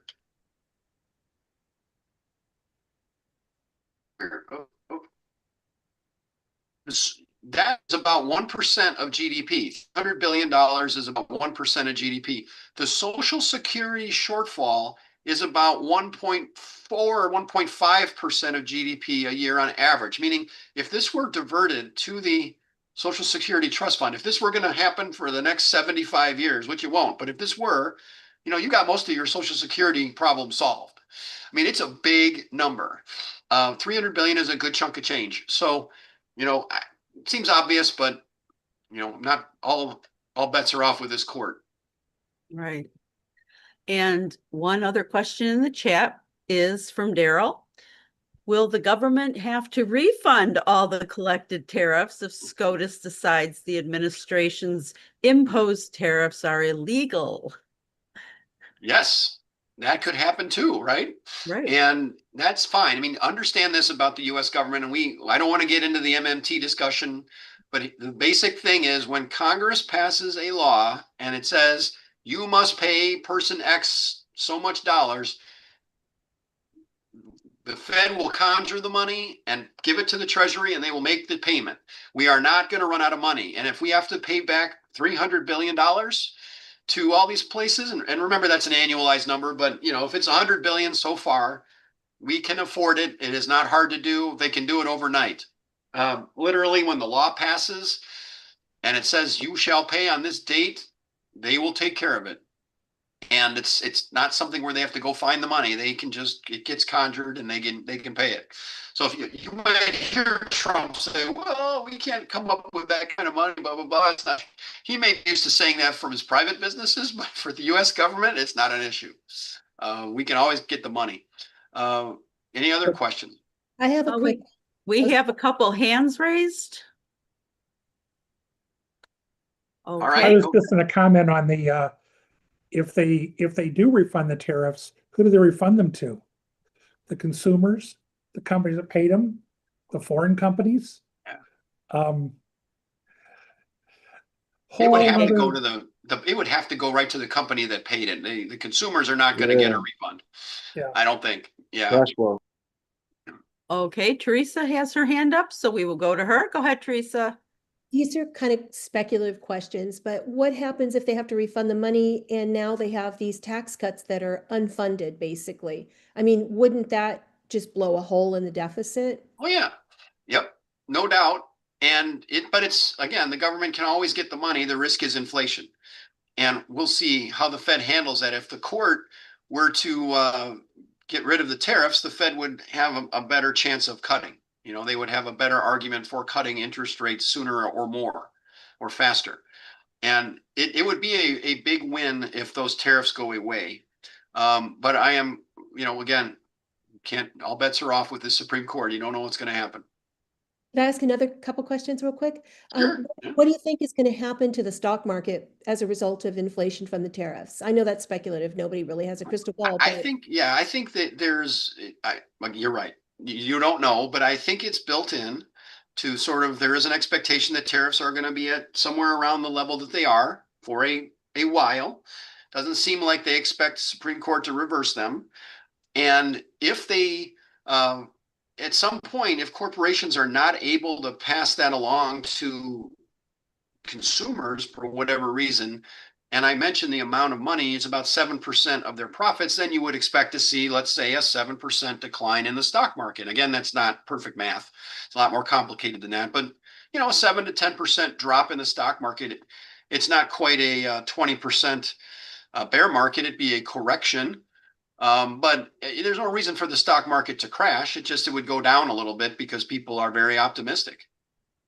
And the last question is kind of speculative. Well, I'm just wondering how it is that corporations were not able to put pressure on Trump to stop this. I don't understand how they can't find, the courage, the mettle to stop somebody doing something so destructive to our economy. It baffles my mind that they could get away with this without corporations actually stepping in. Yeah. Yep. And I think they are afraid. It's fear that Trump will take away their government contracts, that he could shame them in the news, get the MAGA people riled up against them. There are things that Trump can do just to bully them. And he has shown in the past that he's quite willing to do that.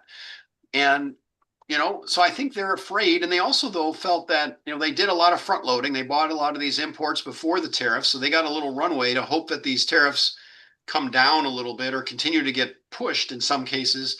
But, you saw the number. I mean, it's 300 billion annualized. It's starting to become a big number. And at some point, if they don't pass it to consumers, they will take the hit. They're looking for a little air cover to do that. Like, I'm sure that the big guys are talking to Trump and his people about it, saying, listen, we're not going to take this hit forever. You know, what time frame are we going to be able to do this so that Trump doesn't put us in the news? I guarantee you those conversations are happening. And they just have to be careful because of collusion. You know, as a CEO of one company, I couldn't call my competitor and say, what do you think? You know, how long are you going to wait? That'll get you in all kinds of trouble. They cannot collude on pricing, but there are probably informal conversations. They're working with their lawyers around how to deal with that. But the economists overall said there is no way this is staying with corporations. They will not take that big a profit hit, but they may do it in the short run. They're going to be sneaky about slowly, you know, trying to stay under Trump's radar is what they're going to do. And so I think this effect is when Goldman Sachs said they're going to try to get, let me show you the pie chart again. You know, this transition from 64 here to where the US consumer is more like 64, you know, gray going to blue, that may take longer than it would have normally if you had, say, a Democrat president that wasn't going to put you in the news, you know, like the way Trump would.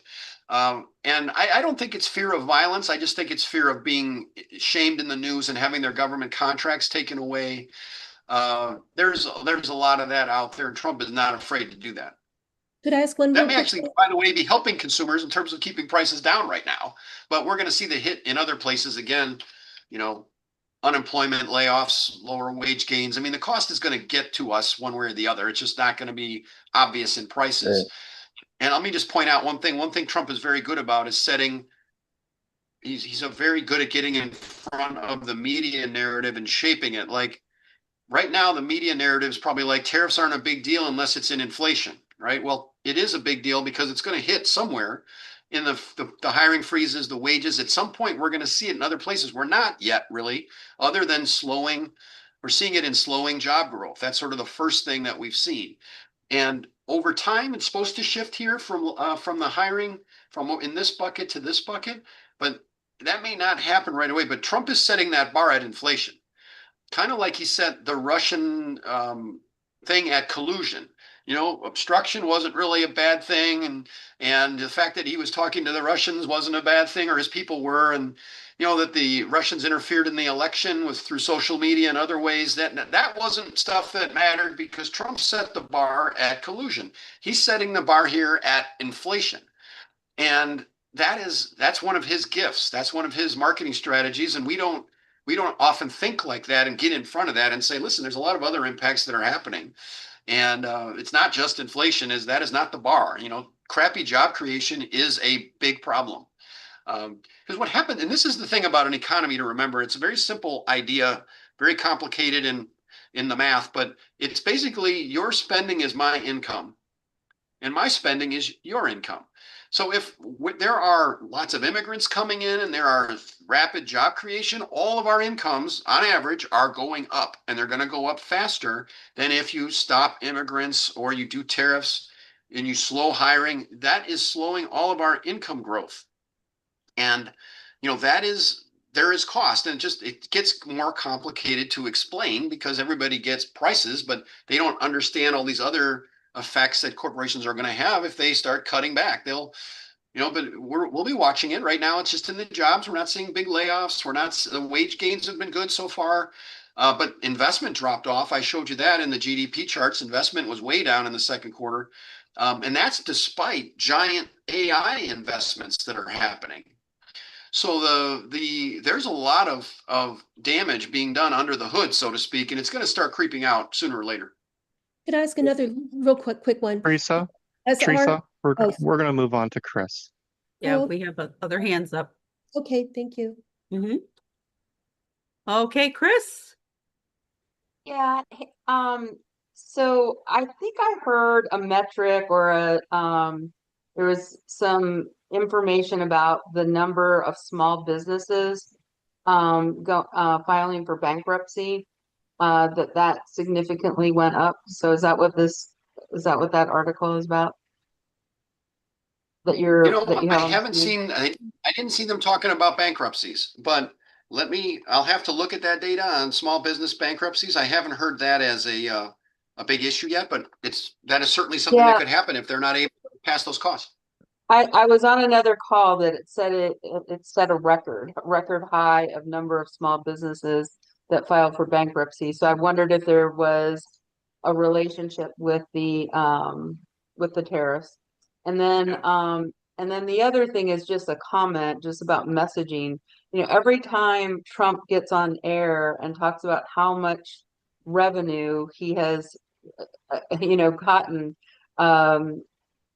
due to tariffs, there needs to be counter messaging that reminds people where this money comes from. And we do such a bad job at communicating that, so like I have my MAGA friends on Nextdoor saying, yeah, the art of the deal, Trump wins again, big win for Trump.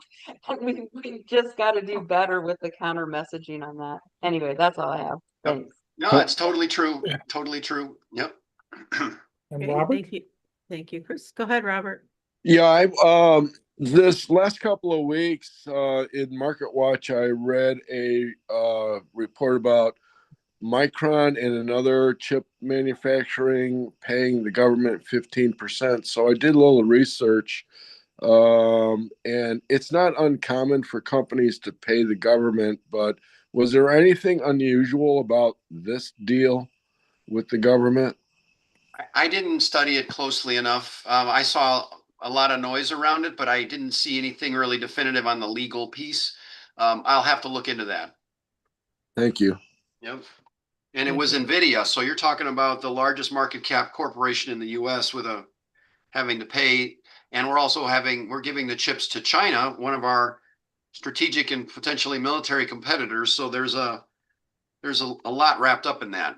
Yeah, there was a lot more, but it would make an interesting James Bond movie about how that negotiation happened and how they keep that quiet and carefully administer that process of giving these incredibly high-tech capable chips to China.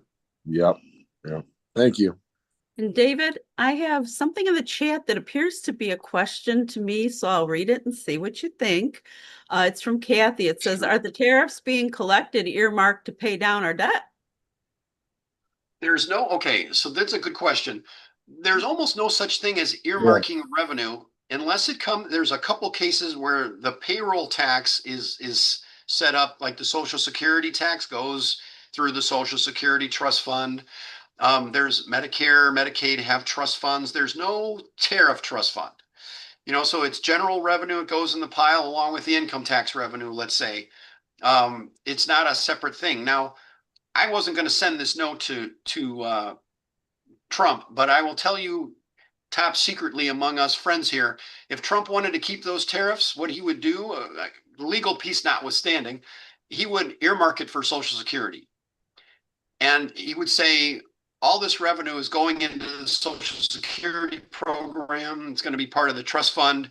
And, we're 2/3 of the way in covering that 75-year problem if you only support me. If you say you want these tariffs, you're willing to pay it, we will earmark it for Social Security. I'm not advising that. I think there's much better ways to do it. I'm simply saying if I wanted to get something like that done, I would do that. Same thing if I were arguing for the wealth tax to charge rich people a certain amount of their net worth. I would say earmark it for Social Security so that you have a better argument. You can defend it a little better.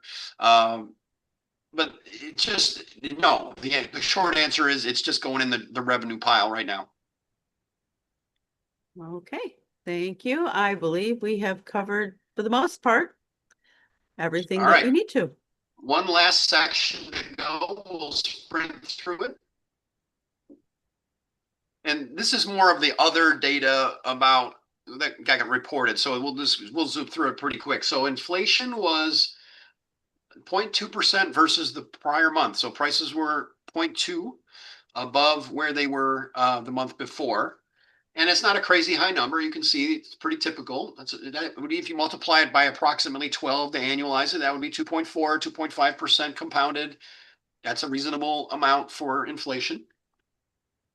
Here is the price versus a year ago. And the interesting thing here is the red line. The Fed likes to look at the core, they take energy out, because those are more volatile, and they look at inflation. And you can see that the last couple of months, that number has been ticking back up again. It's over 3 now, which is kind of an interesting, mental sort of barrier, and so it's over 3. So that's going to attract some attention from the Fed to say, oh, we got to watch the core. So that red number going up is not good for Trump in terms of getting the, if he wants the interest rates down, that is on the other side of that. That's a weight on the other side of the scale about keeping interest rates high for longer. If you want to look into the details, most of the columns on here, except the last one, are versus the prior month. What was it, the increase versus the prior month? The one on the right is the 12-month change. And what it really is every month when you look at that CPI number, it's a battle between gasoline and rent. Rent has been pretty steady increasing. So it's really about what has gasoline been doing in terms of how bad the inflation report is going to be. And in July, gasoline prices fell, and they're down about 10% versus a year ago. So that's been a nice reduction. That could go the other way if the economy were to pick up and really boom, or we were to have some kind of crazy Middle East, something that interrupted the oil flow out of Saudi Arabia. You could see that number jumping. But that's been the good news, is this green line. And then most of this stuff in here, these services, shelter, which is rent, transportation services is like your car insurance. Medical care services are an estimate of healthcare costs. And I don't want to sidetrack on this, but the way that they do inflation for the government number is pretty bad. I don't think it's a very good measure of real inflation, but anyway, that's what they do. And that was up quite a bit. Look at these, 0.8 versus the prior month. These are not all weighted equally. This page does not weight these in terms of, this is not adding up to this 2.7 number. These things are just, what did that category go up or down in price unweighted? It's not contribution to the 2.7 or the 3.1. That's a different kind of analysis. We did that with the GDP. So these aren't all weighted the same. Like shelter, even though shelter's 0.2, that still weights very heavily because rent is a bigger chunk of what people spend on. So since Trump started, let's look at some key measures. Almost everything price-wise is up, which, by the way, is not the end of the world. That's what you expect. The idea, even though Trump campaigned on lowering prices, that isn't a real thing. That just doesn't happen. On average, prices go up every year a little bit. There's been 3 years, you guys have heard me say this, 3 years since 1948 when price levels fell overall from one year to the next. And the biggest one was 1949 at 1%. So it just doesn't happen. So these are not crazy inflation rates over 6 months for Trump. And the hourly wages have outgrown the inflation, which means wages, you're getting more purchasing power. This is probably the right at the top of the good news for Trump that I would be talking about if I were him. And then the stock market is up over 5%. And those are monthly averages. That's the average of January versus the average in July. So if you're trying to tie out that number to, January 1 to this date, you're not going to get the same number. So this is not bad news here. Inflation is not particularly high in the first 6 months of his administration, and wages have outgrown it. That's very good news. The PCE core is what the Fed looks at. That's their big number. It's usually a little bit lower than the CPI. There's various differences, but the big one is substitution. If the meat is expensive and you can buy chicken if it's cheaper, that's more reflected in the PCE than it is in the CPI. And that's still elevated. They want this number around 2. That's where it was before the pandemic. Actually, not even before, but during. And they want that number down. And so this is their main yardstick for where are they happy or not? They look at the PCE core. And this is showing real wages. Real wages are purchasing power of workers. You can usually discount the number of hours worked. That tends to fluctuate in a very narrow range. So month to month, something interesting might happen with that. But over time, it's just the wage, what's going on with purchasing power. And the wage is as high as it's ever been other than this fake pandemic peak. Pardon me. So this is really, again, the wage story is a very good story. It's been outgrowing inflation, and the real wage has always been better than pre-pandemic, which was a point Democrats, I think, missed. It was a big miss in terms of our communication about the economy. Real wage is what matters, not the inflation rate. Let the Fed worry about inflation. When you look at a bunch of other measures, the net worth, the stocks from the pre-pandemic to the latest quarter, inflation's at the bottom. Everything, not everything, but almost all the major measures of how households are doing are up more than inflation. You can see the numbers here, like the net worth of the bottom 50% basically doubled from the fourth quarter of 2019 before the pandemic to now. And these numbers are almost the same as they were in the fourth quarter under Biden. I put a note here, measures are plus or minus one from Q4 24. It's pretty much the same story. This is a very good story in terms of, are people more prosperous than they were? If you love 2019, and Republicans say they did, they should have really loved 2024 because they are way better off, at least on average. And then we've shared in the past data that shows that even at the bottom of the spectrum, the wages grew faster than at the top under Biden or during that post-pandemic period. Again, people are always nervous about debt, that we're going to go bankrupt at someday. I always tell them, no, we're not going to go bankrupt. But right now, the national debt's about 30. This is from the end of the first quarter, so the national debt's 37 trillion now. We don't have the data for the net worth, but that stock market's been going up, and so we're probably going to be a little more than 160. But we're not going bankrupt anytime soon, people. The Republicans love to shout 37 trillion. We got to cut spending, and it's like, no, we got enough money. So don't fall for that argument. And also the other one about generational, we're unfairly burdening our children. No, if we pass debt along, we must pass the assets along. We have counting is a two-sided ledger system. You have assets and you have liabilities. You do not you can't just have one. You can't pass the debt only to your kids. They get the assets. These are treasury bonds, right? And the treasury bonds, this 6 trillion are treasury bonds, most of it, and they're in here as assets of the private sector. Taking action, there's a variety of things you can do if you're very frustrated. You can donate, write, comment in newspapers. You can march. There's always different sites, and if somebody's got some good sites for some of these activities, we've got the Indivisible site and the 5501, or what is it, 5051. But if there are other ones that connect you to different activities that are going on, you can let us know and we'll add it to our list here. But there are things that we can do to do this. And the ACLU is kind of on the front lines of a lot of the litigation. There are others as well. And if you go to Act Blue, you can get connected to the different members of Congress. You can go right to their websites and make a donation. And you can write the reps. They all have emails that makes that very easy. And they might not read your particular email and do what you say, but they tend to put them in buckets. Like they say, okay, this person's angry about this subject, and they give that kind of data to their bosses. So you can weigh in on a subject and they can say, we got 200 emails from constituents on this topic. That may be just as important as whatever specific ideas you put in there. And here's just a picture of Act Blue. Here are a couple slides I love to share on social media. 10 of the last 11 recessions started under Republicans. And then the job creation has been enormously more under Democrats. And like this chart, we gave one earlier from The Economist. Can't beat that for a source. It's outside the US. That shows that if you go back further, you tells the same story. It's just a little bit less one-sided. And here are some other links and sources for additional information that you can get on a variety of topics. I mentioned a few months ago my Twitter account got hacked, and so I have a new one. It's at David Charts 2. And so I do a lot of these charts go out there. If you want to follow, you can. And then the Blue Sky one.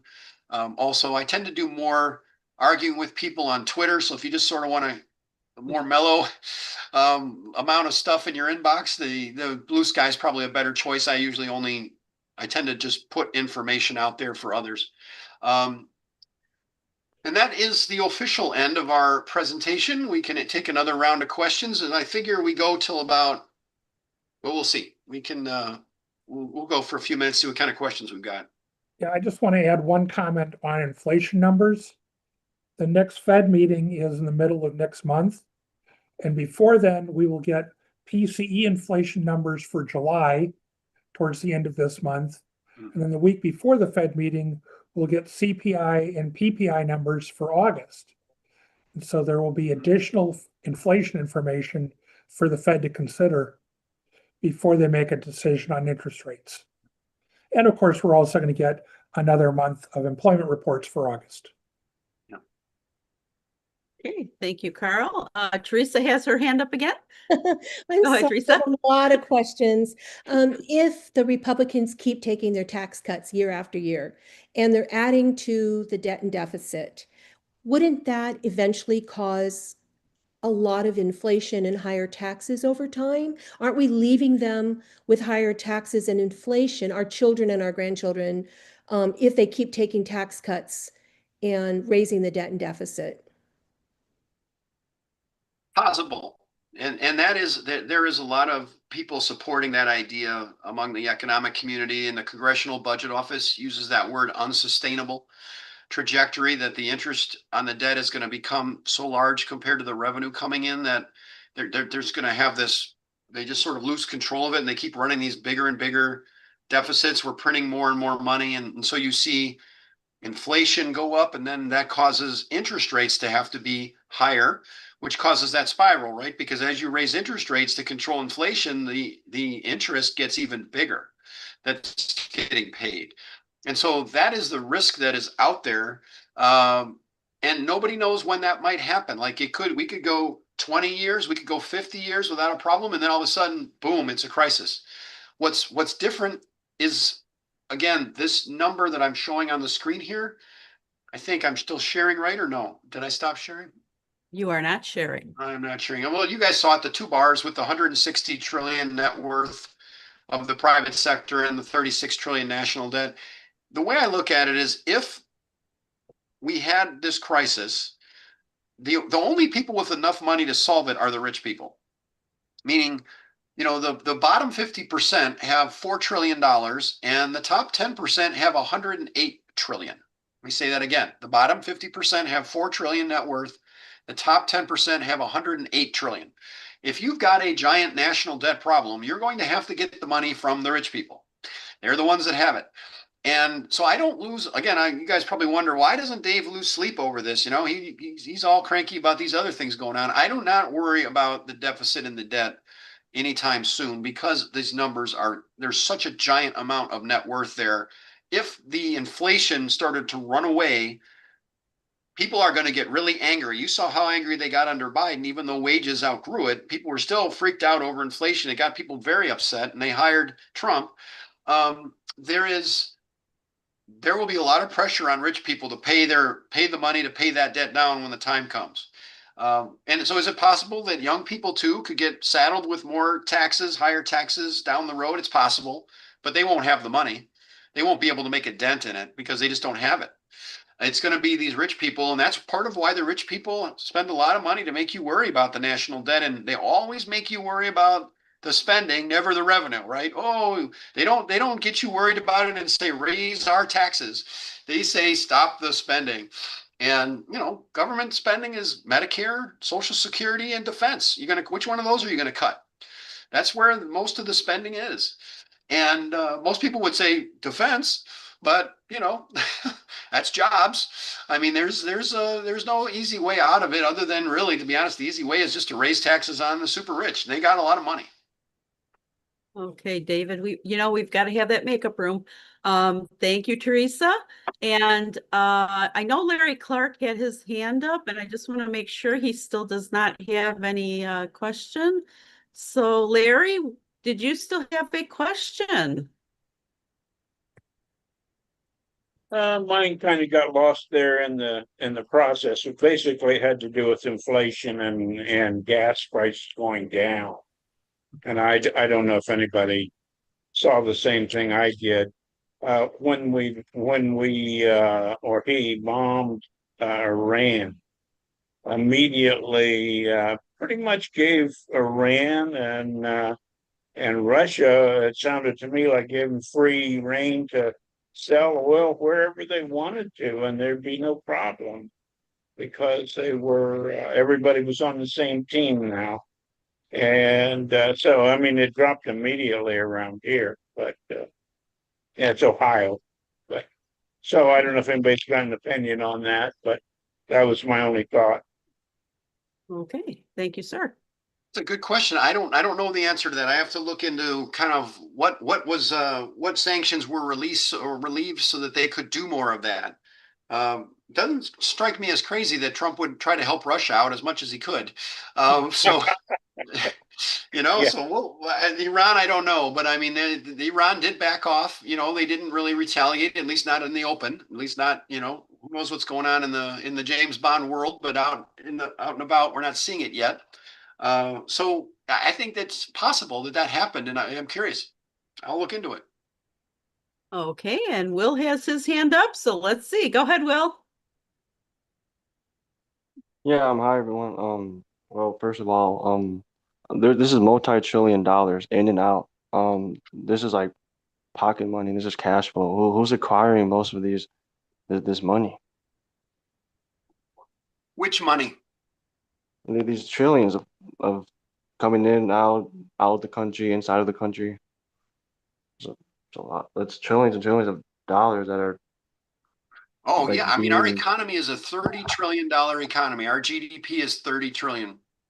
And so these numbers are just mind-boggling how much. I mean, we've got, I think Carl and I were chatting earlier, like 5 trillion coming into the government, 7 trillion Yeah. going out. So we've run these 2 trillion-ish deficits lately, and those are going to be climbing for the foreseeable future.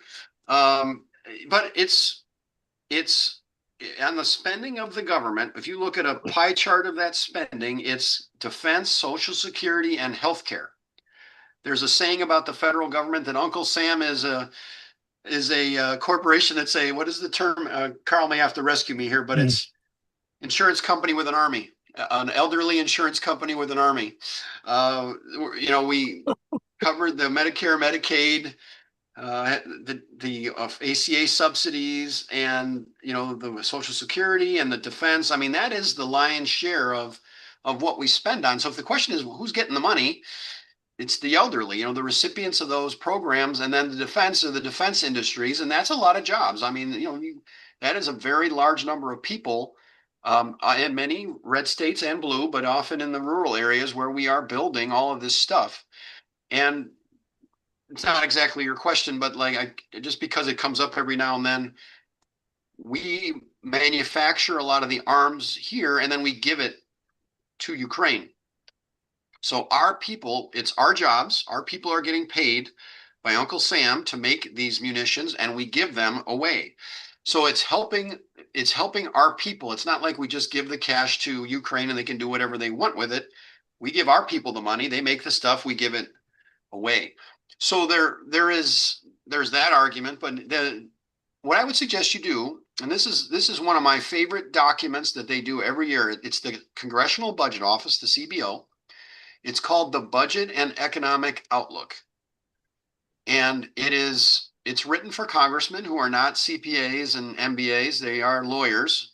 So it's written in fairly plain language. It's got lots of pictures, thank goodness. But if you read the CBO Budget and Economic Outlook, you will know more about what's going on in the economy than 99.9995% of the people. Carl and I will be the only ones that can beat you. Everybody else, you will know more than everybody else. And the CBO is just a fantastic resource. Everybody should check their site from time to time and pick items or topics of interest. They are a national treasure. And that Budget and Economic Outlook is just a fantastic document for understanding what's going on, and it ties all the pieces together. That will answer your question about who's the money coming in from and who gets it. Okay, I do not see any hands up, so no more questions that I can tell. Awesome. So let's close the official part of the program, and then we can stay in if you want to. After we turn off the recording, then people can swear and do whatever they want. But we want to record. Let's do a nice ending for our recording. Christine, can you help me? Robert? Yeah, Robert put his hand up. I don't know if you want to take him before. No, let's close, and then we'll take him after. No problem.